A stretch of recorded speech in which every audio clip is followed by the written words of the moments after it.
manini I ele tosia tangata le whamatalaina o le konsepi ma le konsepi. Wa pe ole ngā lawal na ole ngana e peise I o la e o manatu, o la e o aikia, o la e o tō whamanino. A iei ala se suinga I tō whamanino. E te tawana iei la e wha Samoa e la e iei.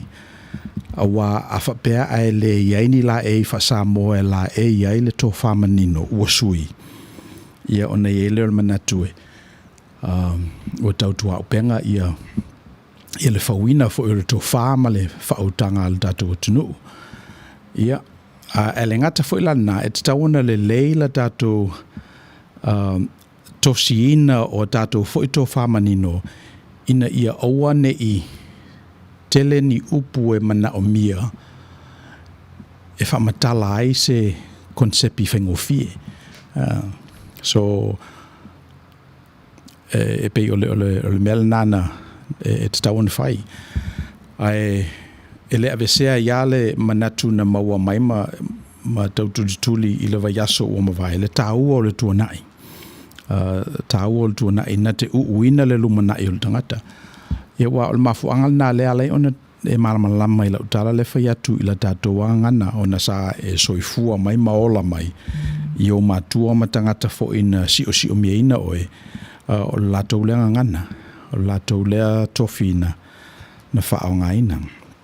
So mafofau I lo ingoa na whaingoina ai oe o matua. Mafofau fo I le suafa o lo tamā, po le suafa o lo tau ainga o whai uai oe. Ia mai luatanga e whai el tangata, mo mua o le talia o lo neingoa. Ia po le lua, po le te I lo neingoa, po le talia o lo neingoa. Ia a matala pe o le whapupuina o le ingoa, sui o le ingoa, o le whai o se ingoa ula, pa se nickname, se ingoa ta whao. Ia tato vai fo lai teimi o tupu a ele tangata, e fo I mena ta o ingoa papatema, isi e kalesia e papatiso o loa le tamaititi I le kalesia Yesu Keriso na whamaila ia o lo ingoa papatema la lea. O le ingo papatema la te lea o ingo sangato, o ingo I lato upa ia mai le whatuatuanga. O le manatu ina, o le manatu o lo I matua, ma o le manatu fo I o lo I whaife au ma I lato o le whatuatua. Ia avea le nei tama e whai ma Peteru, pe whai ma Ioane, pe whai ma Paulo. Ia pole alavalale ingo le ainga o lo wha ingo ai le tamititi. E ilo na ingoa papatema lea. E ilo ai ia. E le ngata lai na e ele manatu e peise I e wha ingoa loa ia le tangata I ingoa o le perfeta. Pe wha ingoa o na matua, pe wha ingoa e le patele e whaia le papatemanga. Ia ona puipuina lo lea o le ola lea e le nganga o le tua ma angelu o le tua. So e whapenale winga o le suino le ingoa. So o le suino le ingoa o se mea tatele atonu e le mahofo tele I tatou a alu o le fo I asuanga o le vatele a fili se ainga.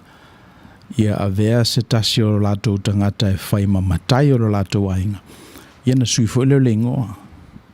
Pe fili se au ainga I se sao o latou ainga. Ia na sui fo le na ingoa. So o le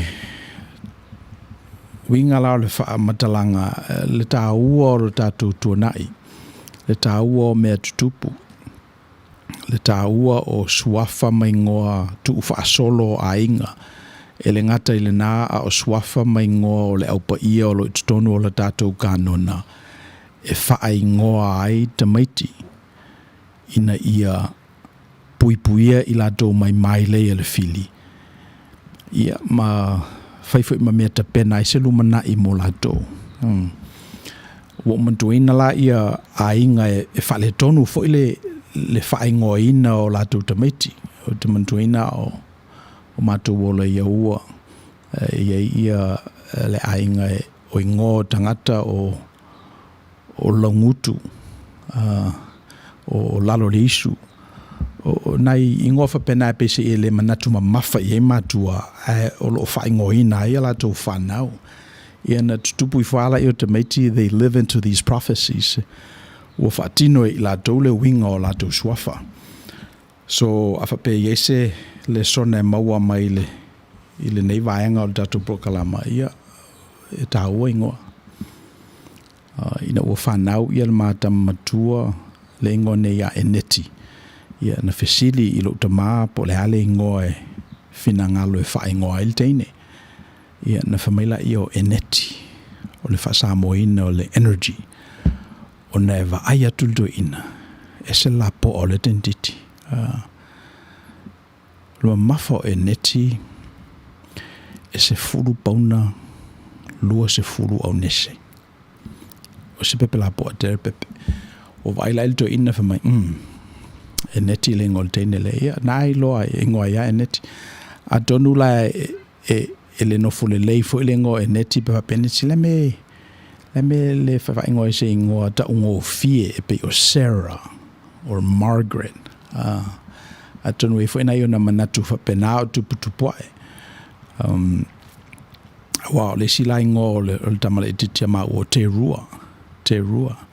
O le ingo lava na fafau ina ia atangia ai le rua.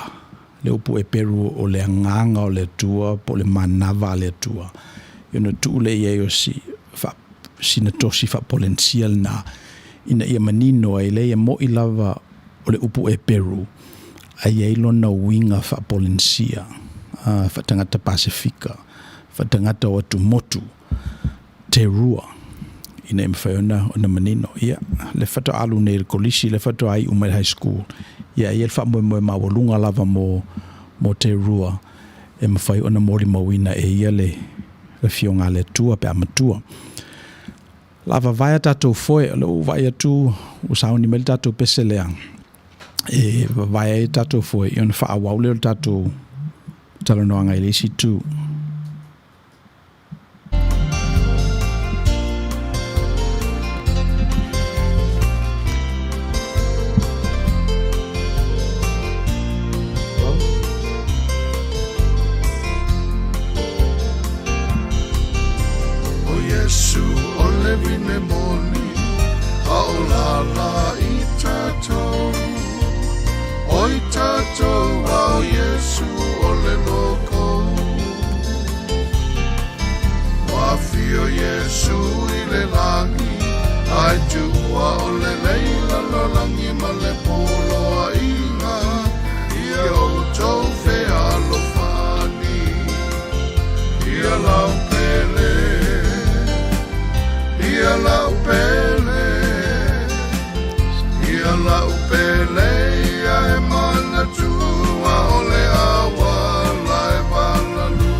Poi scriviamo un muro che mi cade per se farlo le fa santa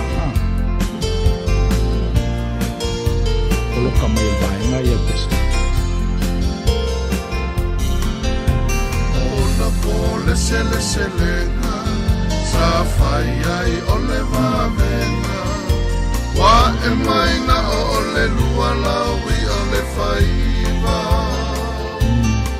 sa tu ole motu i tangata ina ua pa mai le alanga ia na fusauni ole a mai le anganga Samoa eu sua ai o tali ma fua la vai le tamai tai e tu sao le afeta o sanga male aso e tasi e te fiu la va o e sa ili o vea o ia sini le nei o tatama wa mana o ia i me ali ia la fia i tangata e ka whaalo mo ki hei ia la upele ia oai kiro sa mo te upele ia e mana tua le awa la e wala nua ai sa vali o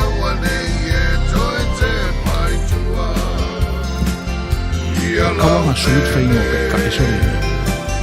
Ia la upele, ia la upele, ai mana tua le awa, lai mana lua, ai savali o wane ie toe te pai tua. Ai savali o wane ie toe te pai tua.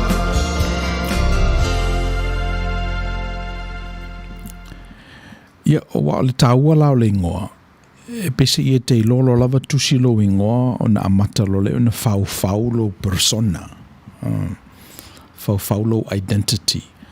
O na amata le ona i te ina o ese mai nei lo isi. O le mafuanga na e taua ia le ingoa. Taimi mua lava atonu e te le manatu mamafat i lo ingoa ai matalo lava ona whaiatu le whaiaonga ia santu si lo ingoa pe whaiatu whelo tina awa le tele lava o le identity le whawhau i le vao le lua mal whātau sanga te le whaialata meti ue lo tusi o lato ingoa whātau sanga ia pe vave atu foi ia ona matalo la i ona whawhau le persona o le tangata tatou talanoa fo'i i se tatou episode tuma vai. Le tāua o le vaenga le nei i le developina o le tangata. E iei tameti e a mio i lua tausanga i ala ui tutonu o le tino o le tangata o le tamatiti e wha tausanga. So a mio wha lua tausanga o e a whao tausanga i le lapo o lo tino. Ma le whaito wino o tausanga.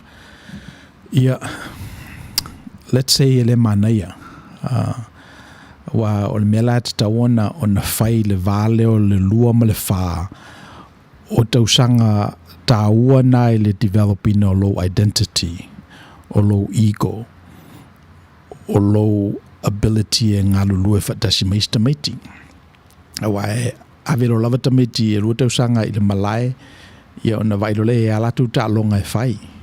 E te le iloa po a ia tu la fono a paole mea la te iloa pe o la ta alo.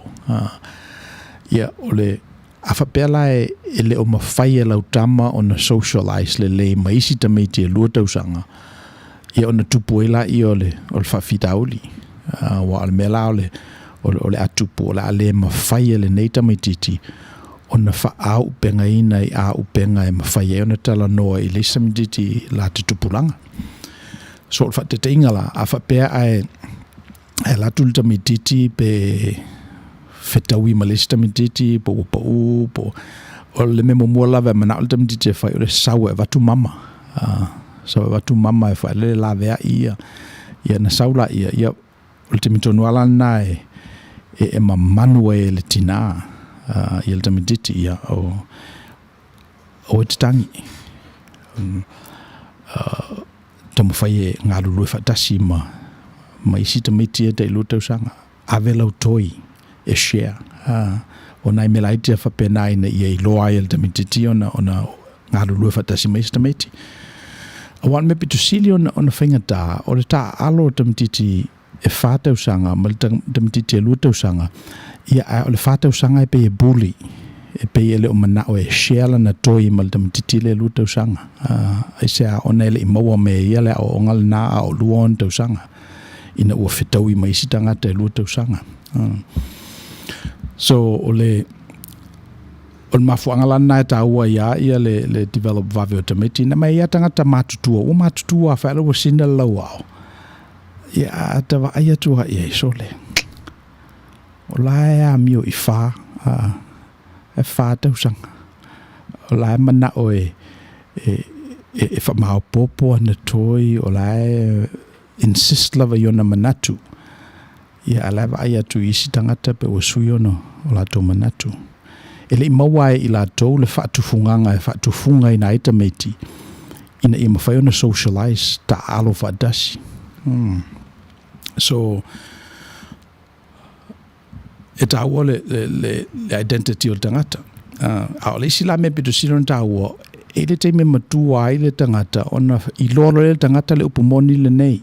o le ala upumoni e mawhai ona sui lau identity. Na le vaaya ia tātou matai e whai o nei loa ila ia. Lea ia mawhai ona sui lo ingoa. Na le vaai lava i tofie whaau ua le kalesia. Sa ta whao a te ia wati a kono. Sui lo. Te ia wa o a ofsosoani. Sui. Whaiwhe au sui. A whapela e misi e oe le mea moni le nā. Ia, whingatale o langa mo oe. La whingatale o langa mo oe, ona e tā mauala ia i nai mea ia,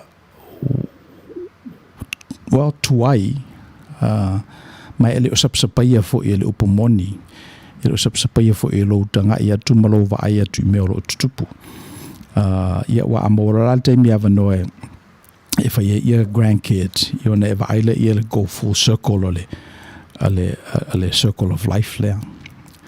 Lua le whātau sanga, o tatu ta ua fo i tatu sessions mua e masalo o le umile nā o le mafutanga a le tangata, le atua, ma le whatoanga i e tena. Vai le lua, po le whātau sanga na i e tangata i Paradiso. A develop lo e ia le identity, o lo e ia le self-identity. Pe o lo e ia lona tangata, ua vaaia ia te ia ma o loa. E le atotoa, e telenoa. Ia whatau matatao fo i maisi mea o lo i whatoanga e pe o ngata. Pe o istamaiti. Lua le whātau sanga, a wae o lupu moni lava, e le mawhaia o na alofia le iei o le ngata, e so se mea lava, e iaia me ia e pe a trip up ai tātou, e ngata o mai whaasoso, e ngata o mai tamwhai whapa u tātou. E te mea sueleng o le tangata, masani whai au loa ina o isa ngā ruenga o na suile o lato ingoa. Ia, tamantu ina na elto ina o le mato pūlenga. O fisolo na ingoa na, ave ia i o na matua. Eina walu i mālua i umai mālua ta pena lo i le ao i Papua. Ia na sui i lola i o lo na ingoa. Sui a Mika. Mika le vasa. Whai ngoi le ngol perfecta o le whenga inga tuai. Se tōl tala le lei. Ia, malto ina le alena vavai e se ina atu mātou mai Samoa. Lo pipi e ne le United Church of Christ. I le afe visau va lima. E pe o le example lea e vase i lalo le upumoni le nei e mawhai lava e le tangata o na sui o ia. Ia pewa pēr whina ngalo e sui. Wale sina mea e se whengata le loto le tangata ua determine. Ua whaila na whaiunga. E oa i le tuana te le mawhaia le tangata. Malona loto. Langa na whapenana whawina i tātou e le tua. Na whau i tātou i a loto malo losi, loto mau. Ia wa a ofala le teime e whao oipa ia o le loto lea mo le tuamlo na fina ngalo. Ia tele ni ngaluenga le lei e mwhai el tangata. Ma ua tele fo ni ngaluenga o mwhai o na whai el tangata i lona loto futi e ifo. Ina ua loto o ia i le fina ngalo o le tua. So, mo lava lao le tātou pokalama. Ia iaisi teimi e o tutusa ai le loto le tangata, loto sa o loto le tangata, ma le finangalo le tua. I le whamalo sia, a o lona lava loto futi eifo, e anga atu ai lona loto, whatasi ma le anga le tua lo whailulangi. Ia, e mwhaina sui oe, pe o le manatu nai i le vai se unga lea e mawhai o na sui oe mai le tangata tuai i le tangata fou. O le identity o le tangata e le se mea e mau. E pe o na whesuia i o tātou la ei Ia whapena fo ina mawhai o na sui o tātou identities. E mawhai o na sui o tātou manatu. E le tu mau. Ma le me e whai mua lava el tangata e te te e lona identity mua pese i e le te te e a lo tau mawhai e whai seisi mea e se mai nei lo le mele whai. O le winga nā leo o lo i le tangata. Me whanā leo o lo iei le winga lea sa ili malo a tonu mwhawina whapeisi wai le lese winga leile nā ai atu whai le si tu i o le malo whale tua e mua lava la o na te el tangata i lona ingoa i lona si o manga e pe o se tu la fono le tustusia pe o se tu la fono le tustusia le nā o le tātou si o manga ma le tātou reality e mua lava o na te e mua lava o na whaatu e mua lava o na leu stai mua na fesili tu leile tua oi fo ua le pule fesili ngia le taitainga tu leile pā whalangolango i le wall e mua le nā o a tātou vai ne fo ila le mamanuino te me tira lato mea na tu watu ro lava i se paka te le i le vale o le lua ma le whātau sanga tau fetuli loa o ma le atoa tu leia ne le mea wha se ea nei i tu leia tu le whaalupenga e whapenale winga o te maiti me o te manatu e le mawhaiana ave sea le winga na mai tātou au tātou mātutua e au ngā foi e tawana whaatonu ina e lona tina o le titi whaatonu ina e whatamanu e pei o le whale aonga e kalesia au lotu pe a whiololo ane se iei ulava ina matua le tamititi ia ona whaileo sana sao ma le contribution for ile ainga o lo watali matua na iei le taimi lona tuputupua e nei loa e ia ua o le fifia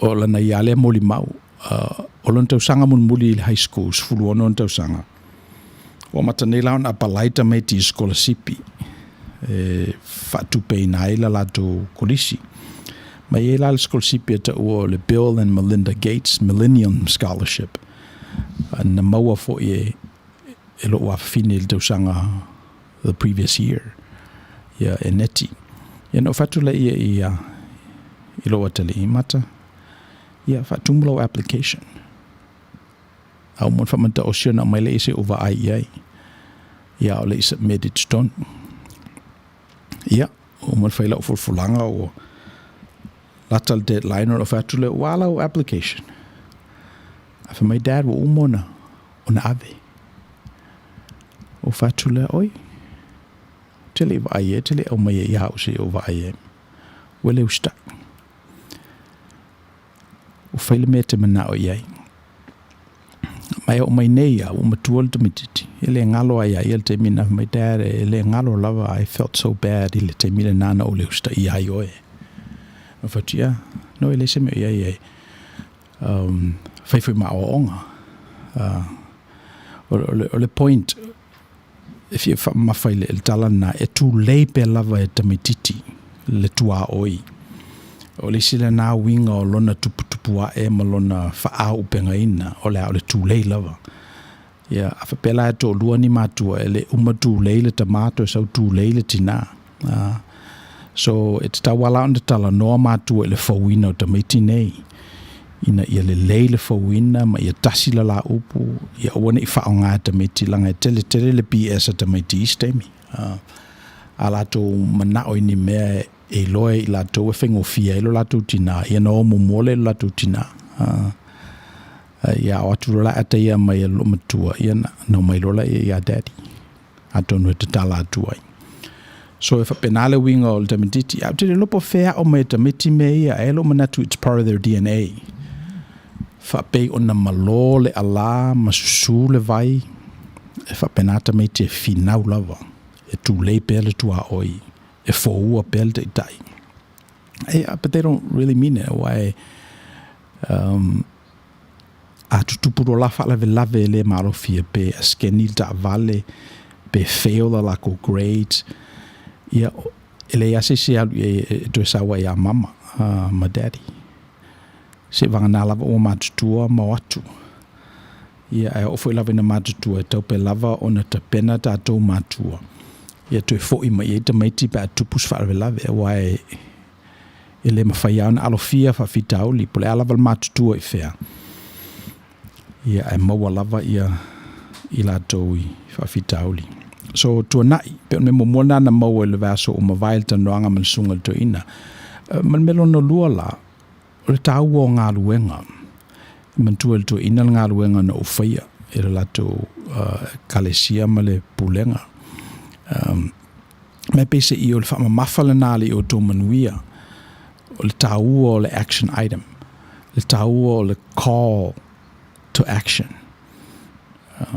e tawana i se me maua mai le tato lua tolu tūlale tato te mafutai mantu ina el fata oto le li il tamama o nata li e to lua fata mai le tama mua so wie na alu nga lua il to vine famel tama wale ya mulmuliane wale alu fa ya tulo tama ilo nata li ilo na lua so wie alu nga lua il to vine Mailo natali e le avanoa a mulmuliane ualu e ona fasiri lo leo le li o e so la ua e fie i e lontama o e so la ua na faia le mea na finangalo i e doina ia malu tali o le tamale nalu mena ta ua i le action ta ua i le alu ta ua le faise ngā luenga mai le li a faia whaalongo se tasi a o onga ia ua o onga e le faia ia ona o whatuseina le o i e le tangata valea ua whailo na fale i lungo leo neone o mai wanga tafe mai pesi mai ia i le fale ia ona pa ulea wai le mautulo na whaavae a auto whaia au polo inga auto muli tai a ufetala inga o le li ilea ona o whatuseina le o tolu tangata poto whaialo na fale i lungo le papa o mai ta whenga sa ule timu a whatia ia o le pau o wao mauturo na whaavae peo nau te ingale nā o le porkalama ia mautu ni a tātou tanga ina ia peia i tātou o tangata o whaio lātou fale i lungo le papa ia pe nai mena lua na maua mai le vaiaso o mavai. O le vaiaso neila, o ai e te alofa i ai, who do you love? Pe o le whamamawhanai le vaiaso nei. Fesili po e te alofa i ai. Po e alawa i whea isi fesili foi. Le ale me ai nā nei, o le ale e tupe ave le whalawe lave, e fia le lofo le whaiwhi au le sā. Te taua ona i e le fesidi le pito i lalo, fesidi whaavae ka nona, e whaua i lunga isi tanga, o i e te lofa i ai. Ia, le la tātu tātou pese lea. Ia ona wha waula i o tātou tanuanga i lisi tū.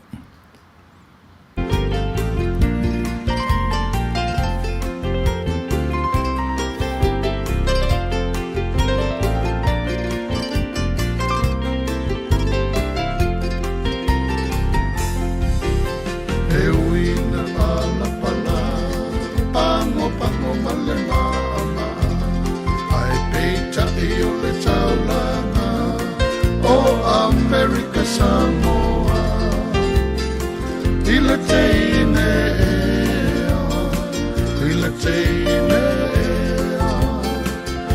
teine e saulia tau dio I pango se I fili ai se mea te malia ai se fili ai se mea te malia ai funai lau ai la teine ila teine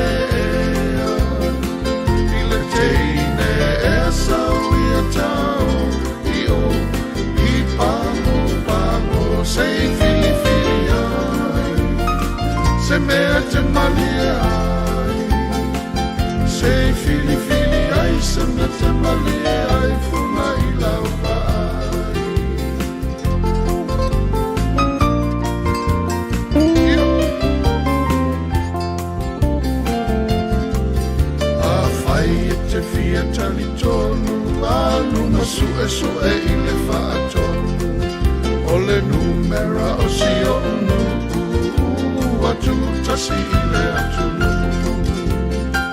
Ile teine ea, ile teine ea, ile teine ea sawi a tau, i o, i pango, pango, sei fili fili ai, se mea te malia ai, sei fili fili ai, se mea te malia ai, funa i lava ai, ile teine ea, ile teine ea, ile teine ea sawi a tau, i o, i pango, pango, sei fili fili ai, se mea te malia ai, sei fili fili ai, se mea te malia ai, funa i lava ai, ile teine ea,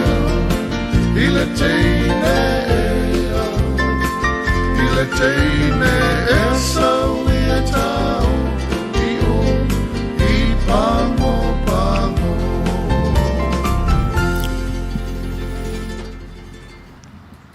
Oia te alofa iai.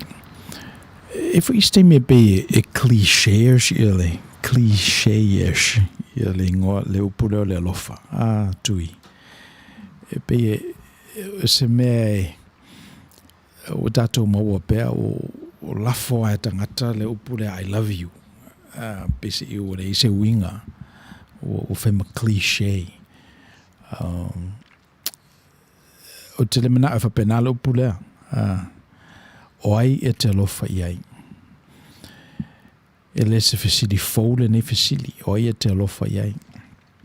E mea tofu i tangata malana tali. E se fo i le me tau lai iai lo alofa. Le ngata i le nā e sui fo i e se le me tau lai iai lo alofa o e tau le lea. E se le me tau lai iai lo alofa pe a matua. Fasolo ina tele tau sanga. E manatu fo inisi o le lofa e pe ina o ni langona. Emotions. E tele mawhauna e whai i seisi o te lofa i ate o e sei vanga nā o i ate o e langona o le lofa. E manatu nao isi. Ai, o le mea o tatou i loa e le whengo fia whapena le lofa. E tā whatele le lofa. E le ngata ina whatalitali i o langona. Ai mawhaifo i lava ona e alofa e au noa malangona. E la o na whaila maa real estate company mai Pakistan. O se li ila e arrange la lato whaipoiponga. So la itia la ua malonto lua sa o mai o la matua o la tina o na whamaila ia a maila utama e nofo mala utama. Ia ona whapena la i ona whaio la whaipoiponga whato a i lola vai a li ia lona to o lua o rana i te teimina na whaio whaipoiponga. O whaituro lea ele i loe, ele i lofa la o ia rana. A whamei ali ia o mato. You don't marry for love, but you love the one you marry. O tātou i Amerika e pe e whapena tātou. Se o kalo whae mai taila na o nofo i lola ia i ate ia. O lātou i Pakistan ma i situ o lolangi. E no nofo mua whato alo whae listangata. So o le mela o whamatala i nai tala na o nei mawhai lava o na tupu le alofa e au noa malangona.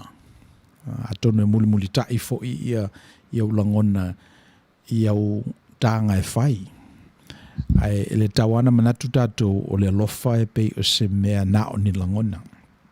Tauna wha popo i eile nei loa o le alofa i eilo na tino o le alofa o se veape e eilo na whaatino manga e te vai atua o le alofa mai. Ia wa tātou to sinini ila e te lo le lei ia la alo lofa le ainga ia oe pea vai atu e te le lau tō wha. Ai wa ia tu fo ua ta'i mai le manufata ia lau ona e whapela se alofa ate le. Ia. Pe o le sina tosi o le alofa. Tough love o le sina tosi o le alofa e pese i e whai nei whaatupu ai langona le mawhanawhana. Ia te muli ane o tupu maola le whatuna tuto nei. Ona whato ai loa ai leo le mawhanawhana o le alofa le nasa whai. Tough love.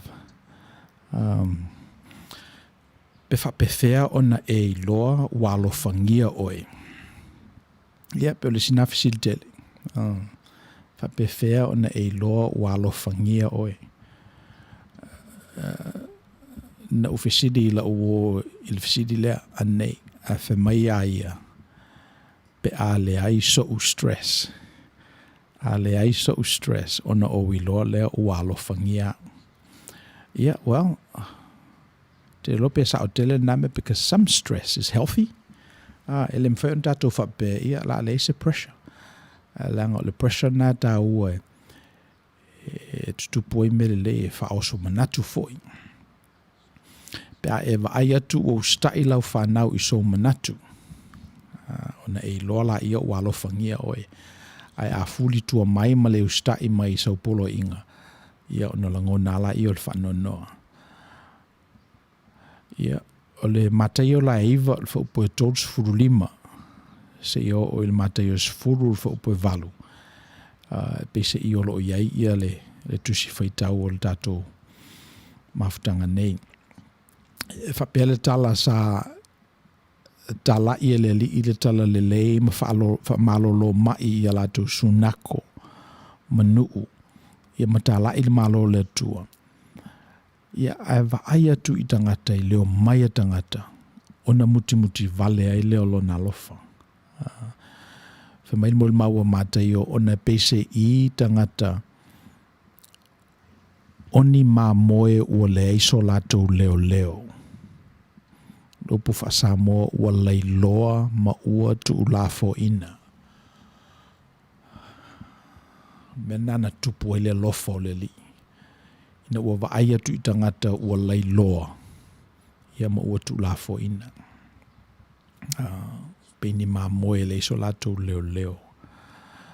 Le motu o tangata ua leiloa. Tu lafo ina. O e leiloa. E lofa le li i ate oe. O e manatu o tu lafo ina oe. E le tu lafo ina oe le li. O le seisi te tala noa i ai. O lo ofia tala noa le li i ate oe. A whaile fesili o ia te alofa i ai. I le li i. O le talia le li e pe o na molmawine mateo. O te alofa i e ua leiloa. Ma peise i ua tu lafo ina. O te alofa i tangata e peini ma moe o le iso lato leo. Whaliunga whaperetania, the hassled and the helpless, the sick, the diseased, and those flocking to his teachings and proclamation of good news. O tangata nai alofa i e leli. Sa alofa i e leli. Sa moli mawina ele au tustala. Nanga le lei i ele li. Na whaao sofia ai o ia i le alofa. Compassion. O le mea tātou te loe le nei whaitau. Sa whailava ngā luenga le li e pe o na masani ai. Ngā luenga fola le tala le lei a le atua. Ia e te ura lofia ne tangata. Tangata mamai. Tangata fia mana o mia moni o ngā le li. Ma tangata o loo fia whaalongo i se tala le lei, se tala ese, se tala fou, se tala e tupu ai le malosi. Ma whaatalau te lei nairo lato wha moe. Tala whala e au. E le se o te ngia. A pe o se fangu. O wha ia tula le li ua mai tangata e whaalongo i ana upu. O na muti vale ai leo lo nalofa. A wā ua pei i lato ni tangata leiloa ma tu lafo ina. Ma moe le iso lato te itai. O le se tātou forasanga il masino o mawai. Nana tātou umia ia i le tulafono le ia ealofa atu i le lua te tua oi ia pei o e lava ia te oe. O me sa mawhaina o le lofa o e lava ia te oe. E te tawana amata i nā. E te tawana amata mo mua ona e iloa a lofa ia te oe. Wa o le sile mea wa iloa. E to tele tangata lato tele o mawhaia ona whaia le nā mea. Ele o malamalama i lato pe whawhewhea o nā lofaina e i lato o i lato. O sfatete inga le a whape a whero tātou a inga e se malo o na whaiatu lea o le tamā o le a inga ia lalaula watu le tātou me te tawai lea ia e la le expectation o le tamā o le a inga e whape mai le malo lea o awhi mai ia le la whaina whailau tō me te tawai a la alu loa. Ia a whapela le mena tupu ia ona pakeko la ia o le umkuka. Ona au maila ia o le anga le e awel tangata lea o maro tia la tau fale. Umalona ai alu. Ia au le me tupu o resentful ia le tangata le na whaia le anga le ale o tua le umkuka. Ia po le tamafo ele na whaafea le tangata ma whai ele me tawai. So, o le winga la o tala, ele ilo le leia la e tātou o na wha nofo o le mel nā. Awa, le sin nā me tele ina ai me meo, ai ai tamaiti la iti. Ai se a wawai atua, wala mame i oe, e papa ma mama. Ia aleni me i. O le resentment la le nā tupu lo mamatua. Ia o na mawaile o winga na ta ua le tātou session na retaliatory, anger, malevolence, i upu umana, ia maleanga i fo le loto e pe lisina me tupu. So, na te le alala tātou whaasoa e tau mua na whaise ngā ruenga ia te oe. Ia e loa le meta o le lofa ia te oe. I o le oe lal nā e pe o le identity lena whauwha watu mua. E tawana e loa, you need to have a healthy ego. Se me whaelele me whaiona o na malosi e lo identity. E me whaiona e whaiatu le ai. And you really mean le ai. Pe ave foi sau si ia e to alo mai o ne fatu le ai e le mena na leina o mai. So if a penale winga o le melea. In fact, afa bea foi ale leile tosina ele te tauna toi au mai se mea le o mai. Ale lava la tatou whaasoa ele mel na. A tele foi ala ina punitia, a tele tatou ele alu i fafo. Ia a ele mo mota pena tonu. Wa umantu ina lal tatou upuna a le malu i fale. Ele malu fo i fafo. E te tauna malu mo mo i nei. Na fato a malu ele i fafo. Tonta pena mo mota tonu. O na fato ai loa ele anta pena fafo. So na umi ala tātou whaasoa msalo pe lua pe tolu na e tātou sessions. E whapea tātou tala. Tausi i ate oe e pe ona e tausi i stangata e te fia i ai. Alofa i ate oe e pe ona e alofangia se tangata e te fia i ai. Ia e se alato sil mea lau moe, lau mea tawai, me uma whaio au whala au o isi nā tosi o le alofa mua i ate oe ina ia e loa ai o nā lofa i lotua oi. A tātou whamaoni lava lai le lofa ma tātou mata i tuina sā o lo tātou alofa o na tātou i loa lea e se ase lava whaia i tātou le lofa i o tātou tua oi. E pei o na tātou a lofa i tātou lava.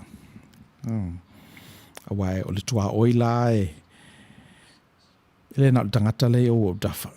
Tua oila o ngal tuspa ia whamai o le Samaria na maua e tangata whao mea i le ala i Eriko. Ia, mawhasi lea toe aoti. Olo na winga o tangata esela lato tu, esela lato ngangana. O tangata esela lato tultununga. Ia ale ua maua e tangata whao mea i le ala. O tua oile na il definition na leli. Ia o te lau dato, ele no nofo i au tafo ni tangata whapena, birds of a feather flock together.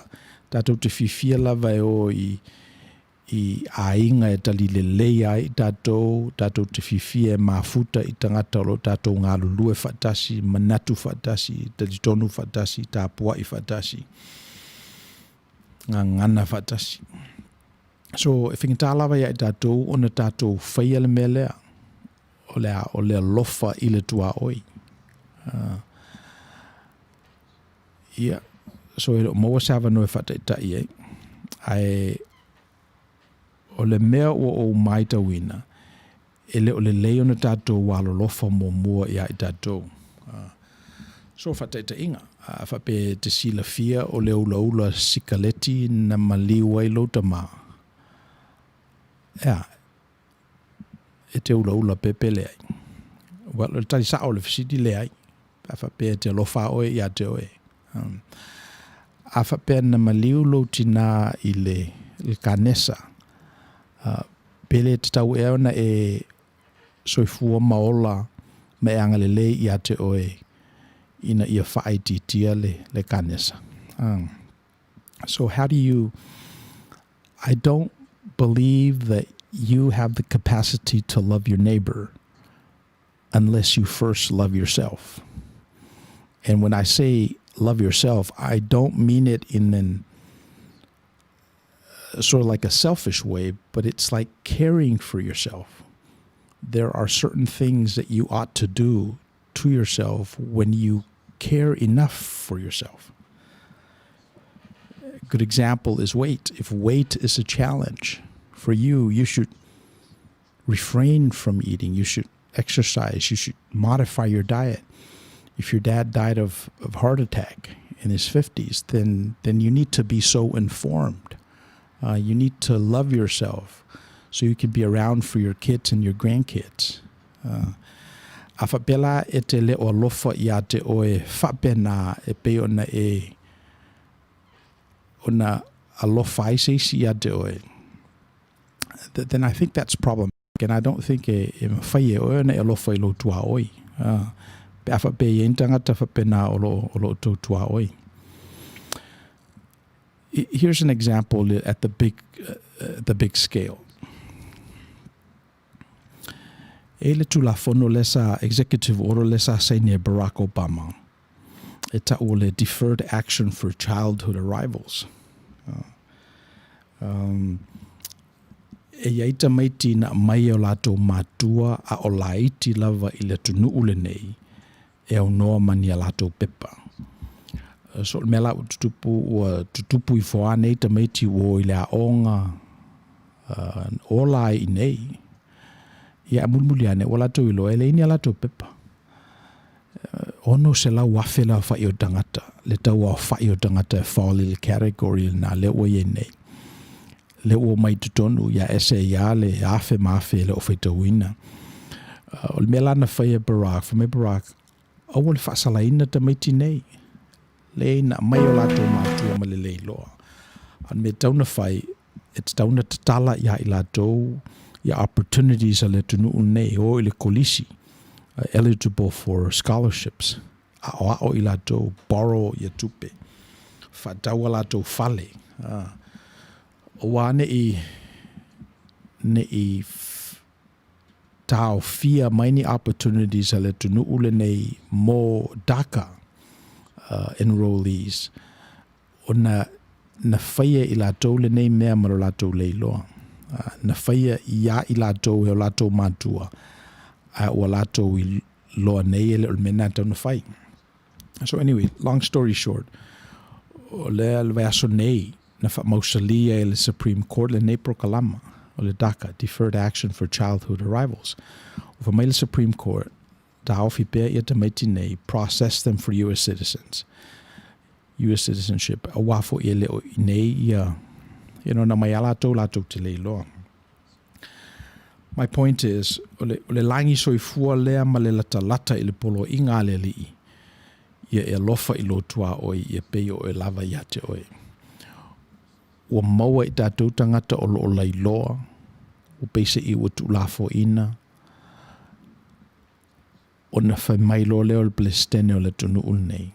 Whaisa tātou ngā luenga i tangata nei. Ia, ua umatu ia Barak, i lau tula i mai ia Palestine o lo iei nei. Ina ua tau mwhaila le Palestine ta lepe ia le fisosani lea, ia whamai Supreme Court le ai. Va ai oe, o le teimi e te le o mautinoa ai po o ai e te alofa i ai. Ia, o le teimina e tawana e mawhawhawa i le tua. Mawhawhawa i le tua ma fesili pe aisea. Wai, o te mana tuaina le teimina whaitu la whanol nei. Na telefai atangata na complain whamai lea te tauna toi fo i Mexico ta maiti nei. Ia ta maiti nei na mai a tolu whātau sanga. Ia leo mātutua. So, na taule na fesili tangata, a whapela te lea alo lofa i tangata ia, oi la na te lofa i ai. Oi na te lofa i ai. Whanau naunga le i Outou Manuia. Ia se isa ili po o whea o tātou walo lofa ai. Se isa ili moni po o ai o tātou walo lofa i ai. Se itanga i tutoa ma tilo lata i au tanga po o ai isi tangata. E mawhaiona a fia i lo walofa. Aua le ngata ai lo siu stai i le whetalai ngalo tātou li. Ia e whalau telefo i ate oe i tuonga o lo walofa. Whingatā ma tā upu lea tui. E pitu sili o na whingatā pe a tātou mana oe e tosi ni i pēa le lofa. A tātou a aulawa i me tātou te masani ai. E lofa i le tua, a lofa i lo tua oi. A tātou te leo i le lofa i ate oe. Ia atonu e o maltemi tātou te lafoa i le nepolo i ngale li. Ia ma tātou le manino e fo i po ai tātou te alo lofa i ai. You may not know who you love until you do the work. Until you pay attention to your actions. See what you do. E pe o manatu lea, e istemi e na tātou mana na o i alo lofa. Ai a tātou tūwa i tua mata ma tilo i a tātou tanga. I ora tātou i loa ele pe tātou te alofa moni pele ai. Wala ana nei po le whae le vaveao. Le umiana wala whaelele ana ia o mea fo e whaile tai au. O whaalongo msalpo o awhale lima o crash ia le ia ta vale lumo le matou whalsa. O saurola ia i lalo o walu i fafo, tu yo se vai o walu i fafo. O ratu rola ia o tau le lea to lua o whetau ia la ta vale luma le matou whalsa. Awhale lima i le vaveao. I ratu whatu, you okay? Mr. May, I'm okay. O ratu le stamalo no lua lea whatu, you okay? Yeah, I'm okay. Ia, ona outou saurola ia, o vai atu ala whewa i o lawa i lunga fo o telefoni o whalawe lawe au, pe o le melnana o maitawina. Ia no sawala ia, whaila ui pukoko. A whapela e whaile whesidi, o ia te alofa iai. So, o memo mua lawe le o tama ia. Ia na askengi, even though lana o vai, wa whaina le ta vale. Ia mai ola le ngalo, e average amato pe tasil askengi le masina po lufu, masina, le intersection lava na le tulmana tu ele mato falsa. Ona e ova ma le fase furu afela fa i o ta vale basi le mato wanuele na yaso uma. O le tele lava, so you can imagine atasi la skengi le masina o mana ia. A le si la mea o tupu, o vai atu nei, e deploy uma airbags o ta vale ia lona winga eleni ta vale tuai. Safety is very important. Pole ala wala le sawa ma le crash o le o la o sefe uma o na o vai fa mo le mawina le o na sina. But the tua, so if we allow the process a leo o wai o le telo intersection chia la ilo e la to ile umia aturo fo ile leo. Ala winga tala, we live in a bubble. But mena leto to fo atu. Ele o mawhai lava i tatou o na maua sava noa tatou te lata i le tua oi e pe o na whamatalaina i le tua oi. Tangata Samaria le na fasi le ala i Heriko.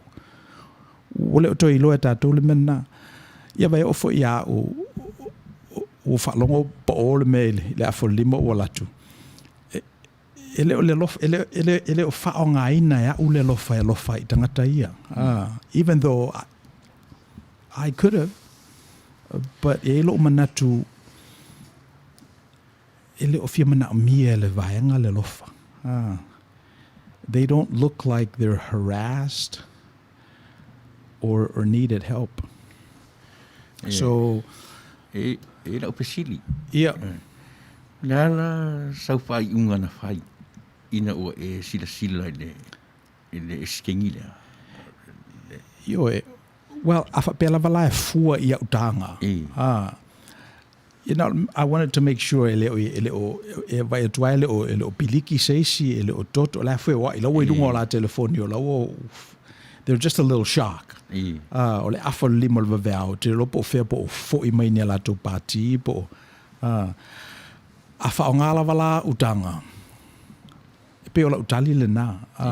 I didn't see that as a requirement o le lofa. Ma utilita o fo le mena o le lofa o le are you okay? Ele se lofa le mena. That's very minimal. I just want to make sure ele o oti seisi. Yeah. Mo tasine na me finga tatinen fa matal. O le lofa o la u tilo ia ele o tatu langon. Yeah. Ele o tatu fa langon. O la u le ia, o u le ia. I once sa o ele decision making. O te tonua o mena ta o le lofa. E sa o loa le fa ai unga e fai. Ia te ua ia o le melana ta o le lofa. O te tilo ina ua lofa mai le tua le tangata. O lana decision making e le ai asisi mea. O le aluifo. O le decision making a le atua. A le fai o ia matangata. O ina le fia tangata I le atua. A le aluifo I lalo. E minko ma le tangata. E le mo le soifuanga ma le ola le peifo I o uia. E ele taimi o te vave ia o fai unga. O to no fore mo tilo. Ia o mai a tau na u fai unga fai. So na u tilo lea. Ua lea lofa la u fai unga. A tatou fua ne I mea tatou te whalungona. Everyone has feelings. So se tangata ola na soifua mai mane. Ma whalungona. E ieri te mita te whaalongo tupua nuti ro ta patu. I ro ta lofa ta te ala to ta tia ma se sila awala. Te whaalongo tu o ta tino whaalongona. Feelings. Ia pe pisa po I tau upu ma le to rua o tau so le ta avale ta alu. Alu ta avale to e reflect mai ro ta mawhau mea le leia lo to rua na hai. Na tala ngona te whaalongo tu esea. We humans, tatou tangata soifua. E iai o tatou whaalunguna. O le alofa la le whaingatana sa ini. O le whai unga e sa o na whai. Langa o I tonu rea atatu pa I ta I o mahalo. Lea lofa whainga. Ai ta I o ainga. Ta I o meneo matai. Tā tiro le upule o le ui o le ula. Tasi le nā waenga reanga nuu eri teimi le whamaoni ai, le alofa. Langa atatu o me o le ui o le ula. Na sila le ia ui ia le ula le matai ngalo suli lau tele o ai. Ai ui sa o ilona tali selfish. It's selfish lana whai unga whai.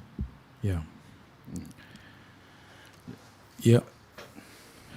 So backline le test case le na. So o lola manatu o tele ia lofa I daule le eia to lua na asking. Le sa tu ma Yo no so ye. So e kele ignoring. E kele isa sau ye ai. So dai pia albe fo le o la tu ni fa ya tu ma alili mai se si o fa tu fa man via le tu ya ti ta lua yo e pe o la fina o la fina nga o le o to e yaini na faile policy e fai fuspa le la o fa tu la fono ina fai fuspa na fai uma fuspa o tamai na faile policy e fa popo ia airbags le ngata I luma passenger o tua so na wala ve ina ia so fu tamai do lua so le winga lo tala ia tato wai America o tele ne ta pena fa pena ia le sio manga o le tangata eu ai le me o car accident le se le o kesi anga mangu ale iko ma ia le umia e mai fola na faila o koko o te sa what to do ta vale what to do na le la wa le se na par me exchange o information federal insure ai e pe o point o ma mau ese I tātou mai le mele o le tua oi tangata Samaria ta te lei loa le ua fasi whaele le wala Yeriko e o whaelai Samaria o i nei o ta pena le lei lava e le system wa afa pela e yeise se ngā luenga e whai tātou e tauna whai sa tātou ngā luenga le system I le whata manu e wa o esi ia whaela le mele na o le whaui o le ula o le vana o ai o fa au I fa pena I lo foi tupu ai o le o te mafo fa le lautele ya o mafo fa ai fa solo be fala na le tupu fa le lave nei le racism nei o institutionalize o fa tu la fonoina le melea o le ale mea o le falute o manuia mo tangata I le fa putunga le titi ya the hell with everybody else ma fo ana le tu poine fa le la vele lo tu poine o to tele la tangata o si o la to leo ma fa mai tale per fata manu le lo fa sa ta roina I ma do ye to sanga ma ye tu pulanga ma le fa se la to sanga ma to polonga o le ta won to to fa yel mele so I think la nga lo fa na ta una fa yo ta to fo tu pulanga o le ta won to fa yel nga lo fa na o le sustain e tātou ia le tama ma le tama a tauna whai le systemic institutionalize ngā luenga le whatu ama whai an tātou whai abe tātou si I whatasi so o lewa tele na tangi tanga tauli mai mo le tātou ai tu ainga o tauna whai sa tātou tali Samoans for Justice e lo tātou nunga na wau I le whai ai pi o lau tiro le whai longa lana e o whaatasi ma le tatou upu o le whailonga tangata. O la utilo I ai, o le whaafita auli, e le mwhaina e le ese fofo. Tau te whioti fua le lalo langi nei. Esea, nanga o le tau te mai ma sensesi o le tangata I lima. O lau whaalongo, o lau waai, o le songi, o lau tofu. Ai mea I le tangata ola. O te tari tonu ai le whai, me hurana o te tatonua uia e tā ualo tatalo I le atua e au mailo na malosi. Ai le tā ualo tatalo I le atua e avi ese whawhitau ni maa. Leanga o whaafita u li ro tali tonu. O whale a onga ia mō re tangata soifua. Po o whea lawa e tau teo iai. Pe o isa sae. Tau teo atua o mea ia tupu i tau te maua fo i o. Leanga o te tali tonu o whale a onga ia mō tātou. Ai iai loa se longa tau te oti. Wale iai sensesi e tātou. E rana u whatu e tau te whioti ai le mō. Langa isea. Na o Yesu wale tari o mea ia. Na masani ana u tala noa atu le meo le. A u tofu atu nei le potu nei. To se fulu tana tala iai. E feita uma ia tia. Ioe, e mui. To se fulu lea. Ioe. Ben le example le te tala noa ai. A u tofu atu nei tutonu o e lesa umalosi. O te nufo de tonu tātai. E sea, langa fo e le comfortable lai la ufa alongo. E le. A tasi ala na tem whai atu fotu o mwhaina nufo ina o Yesu. Ala o lona wha aritonu. E le tau te le o. Po o le a fo i tangata le lei ma le mana ia le message a mai. E te wha alongo toa le message e laupa sene. Ai ele fia iai. E te savali isi. O lo teto nunga na tau te fiu ai whai mai whailonga lanu ma whailonga tangata. O te teto nunga tau te umata malalangi nei. E leanga o mea o le au mai e le tua e whalea o ngari na soifua. Ia, wafu o le ngorpo kalama o le Outou Manuia. So I don't have a fatalistic approach i le mea. O le wingora o tala. O te le o talia ngō fie whaavavele nā mauti noa e pe o nei a oe. Tui. O te waluwaru pēr. O te ene pēr. O te ite pēr pē le o iei se isi me i talatu o le nā. Awa whaongale test case lana e whamea. Sa vali atu tutonu le potu e i tangata to se furu humalawe. Well, o le memo mua. Well, I mean, you know, e tauna fasili, e sea, e tawana mo se tasi po se lua i nai tangata whaelele e valu o lato uru mo fasili, a tauna mo se mea fau mai a tulepa. Peo le winga le te watuari nu mero tangata. O le example, o peo le te tala noa i se whata ita inga. Seata e tau i le tāpa ai. Ia, pēla no watuari si mātara noanga. Awa pēni na mātouti a kono i e sau i le whaife au. E tala noa i. Ai le umi. E le umi ona i esa. Langa ese ala na whaafonga i li o tala o le li o lea. E le comfortable lai. Ai mai se la o le sau. I o le tala noa i mea o lalang ni. Le tala noa i mui ngō tangata. I pēna. E le sau wha i le leia i. Esa, langa ele o ia pilong i lana whaalongo. Whaalongo. Au le winga o tala. E pau wale tangata, tu sapo o le tangata sau whai mai e sau i nga ke kamu whai Na Yesu. E pau wale o, esa. E leanga o ia tau la i le tatou wa ai meo tangata e mamā. O le mamā siri ese leo le atu e le la asia tangata. Mena tatou wa aia o tangata si mai tala no mai le. E le la asia le tangata soifua le mamā siri ese o le atu e lo le tatou nunga. Ia, wafo i o le.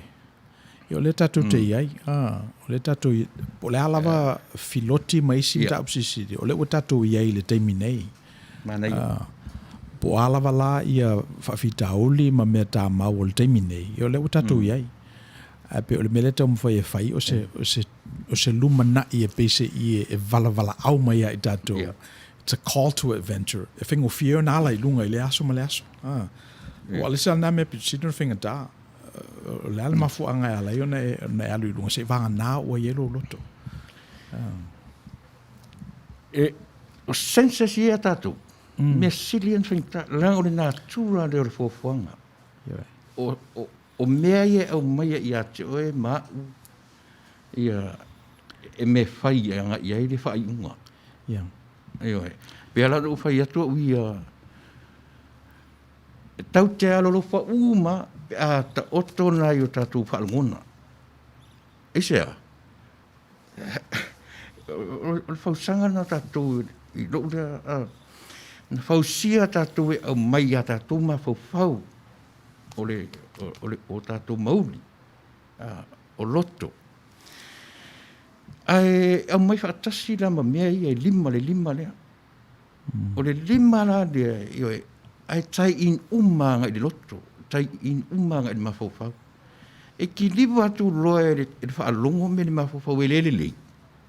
E ki liwa atu loa le songi i le mawhau e. E tangata ira. E te rewhia nofo e le sauwha inga lea. E sea. Ai a tofu la ia Yesu le sauwha inga lea. E me whainta i Yesu so le se oi ta ele. E oe, olo, peio. Io, se fattura la officili, tui. Na o le paula io me mawhaio nei loa le tangata. Ona senses. E si awala e mawhaio na whaao ulu fia e nisi manatu i le tangata. E se mai nei loa na senses.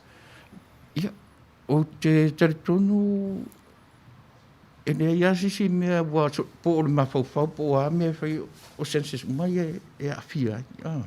Okay. Po whera wan mea nga i le mawhau o ta mai o tangata. Ai se longa o tātou whioti, wale se ola i a tātou. Mea na e nau tara noa i a e sunga se pulona fo i mātara noa. E pei e whapea mai fo i o e a whaiatu. O lo tātou nunga lea, na o au, marau whai tau, marau tilo. E a hoi. Ta e le mawhainau e se whapitau di o le soifuanga le mtātou. E tū mau rawa whawhitau ki. O le tangata la. O le tangata e fua non soi fua malana ola anga i whawhitau ki. E tele mea e wapi o le tasina te mea tati talo i le tua. Le ni i ero whamai a ese mea i ma. No tato e no fore wa mene pia valea la tatalo le fai. Valea talo. Oi. A fu le tau te fiua te talo i. E paule me mo mia tatu. Fai le tua e melona malosi. E mai le afo i le to mai. Lona ta mai. E leo le poto. O le ata mai fa le atua. E ma fai ai na peita tau o le vai. O le ta amiloi. I me malo. E le so tatu malosi e. E fa fetu ai ai. E pe ola ulea o sota ita lea e mana ia nei. Io no mana ia fa so ia wa pe ole. E se teller menna so o talo a ia. A so la ola ititi e pe se order. God is an order taker. Pe ave e me te mana o ia. Awa matano matua o te level fa tutua. Pawala o te talo le li ia o ngā tasi ia lo umanatu ma lo finangalo. Pawana. Wa o stangata finau tele. O stangata finau tele a pe o le meale na le o ne ia foi lo ufa tutua. Le li ia o finawa ia o finau mo oe. Po le alo finangalo. Manai. O fela isusia. O le asanga nofo pe ai le masalafa ele sa vali fafo. Ya na sa vali e fafo. So e pe ole wa afa pe neideli o le melana nei ai. So e te leam da upu. Se i no pe se Yeah. Request le se isu atu. E mana ia le whaasoa lea o iei. Wae, e pesi o lesi le nā me te tauai o na, let's say, iei pusa e tu, iei tutonu ia manatu. ina ia umia la tātou whaasoa, ina ia loto la tātou whaasoa I lea mata upu, ma lea mata upu. Wai ele mawhai I tātou ona scatter, awa scatter rola, ia ona le maua lola ia ole aunga ole whamoe moe. You may not know who you love until you do the work. Pe ole silna me te tauna whaatufunga I nai tātou I le mele ne o le lofa. E le se me e palu se vai ona nini ai leo o lo whatawhata ona e maua lea. E le ni langona fo e te whaatalitali se ia tupu ia te oena e tūle I lunga. Whamaya ia le contest le tātou whaita wina. O la whaile ngā luenga le li. O la e proclaim the gospel, o la whaamalo lo I mai, o la whaalongo I tangata. A ea I whailunga I le tasi aso, ua tupulo nā lofa. So e la le manatu, o le lofa e pese I o se mea e te pueina. Tele ina pueina e tangata. A nofo nei matosi ni mena e ma fai foi ona pu e le alofa oe. Pu e le compassion oe.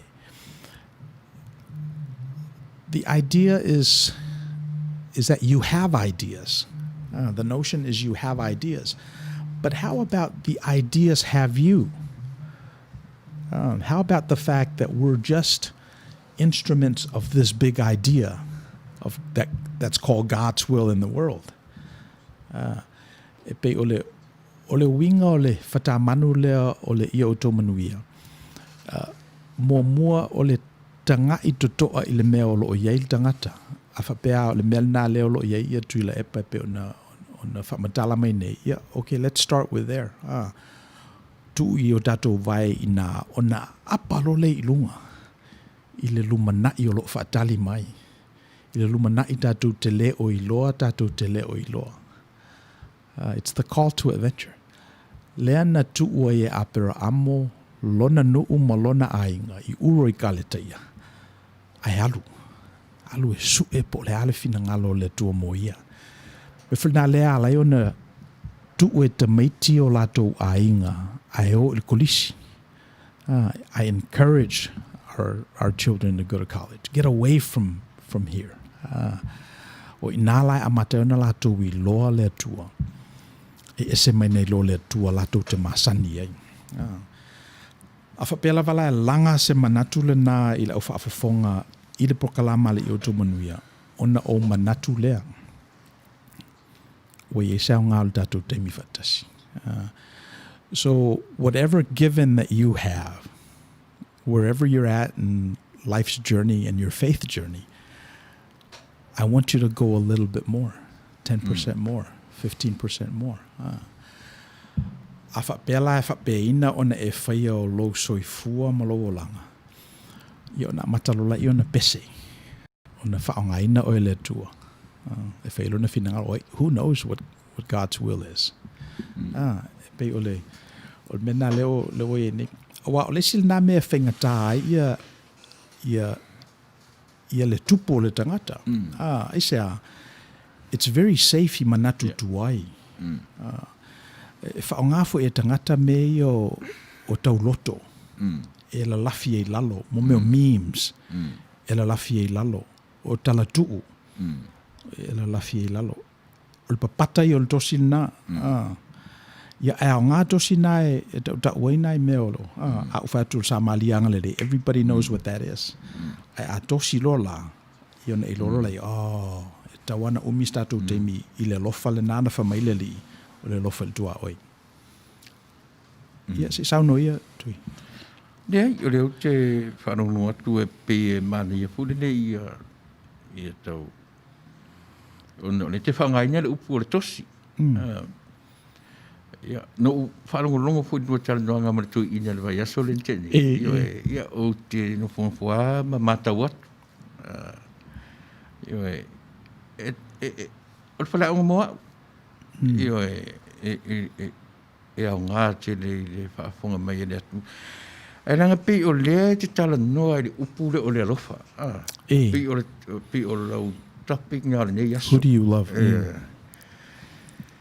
A o le au a watu so langona fu le ia pe a tā oa e sa iri le upu le o le alofa. Pe wha tu spa ia, pe wha Samoa, pe wha le anga nuu, le meta te sa iri ai. E ta siale me tau la i eri tawa ai, o le me sau e upu Samoa ia o le alofa.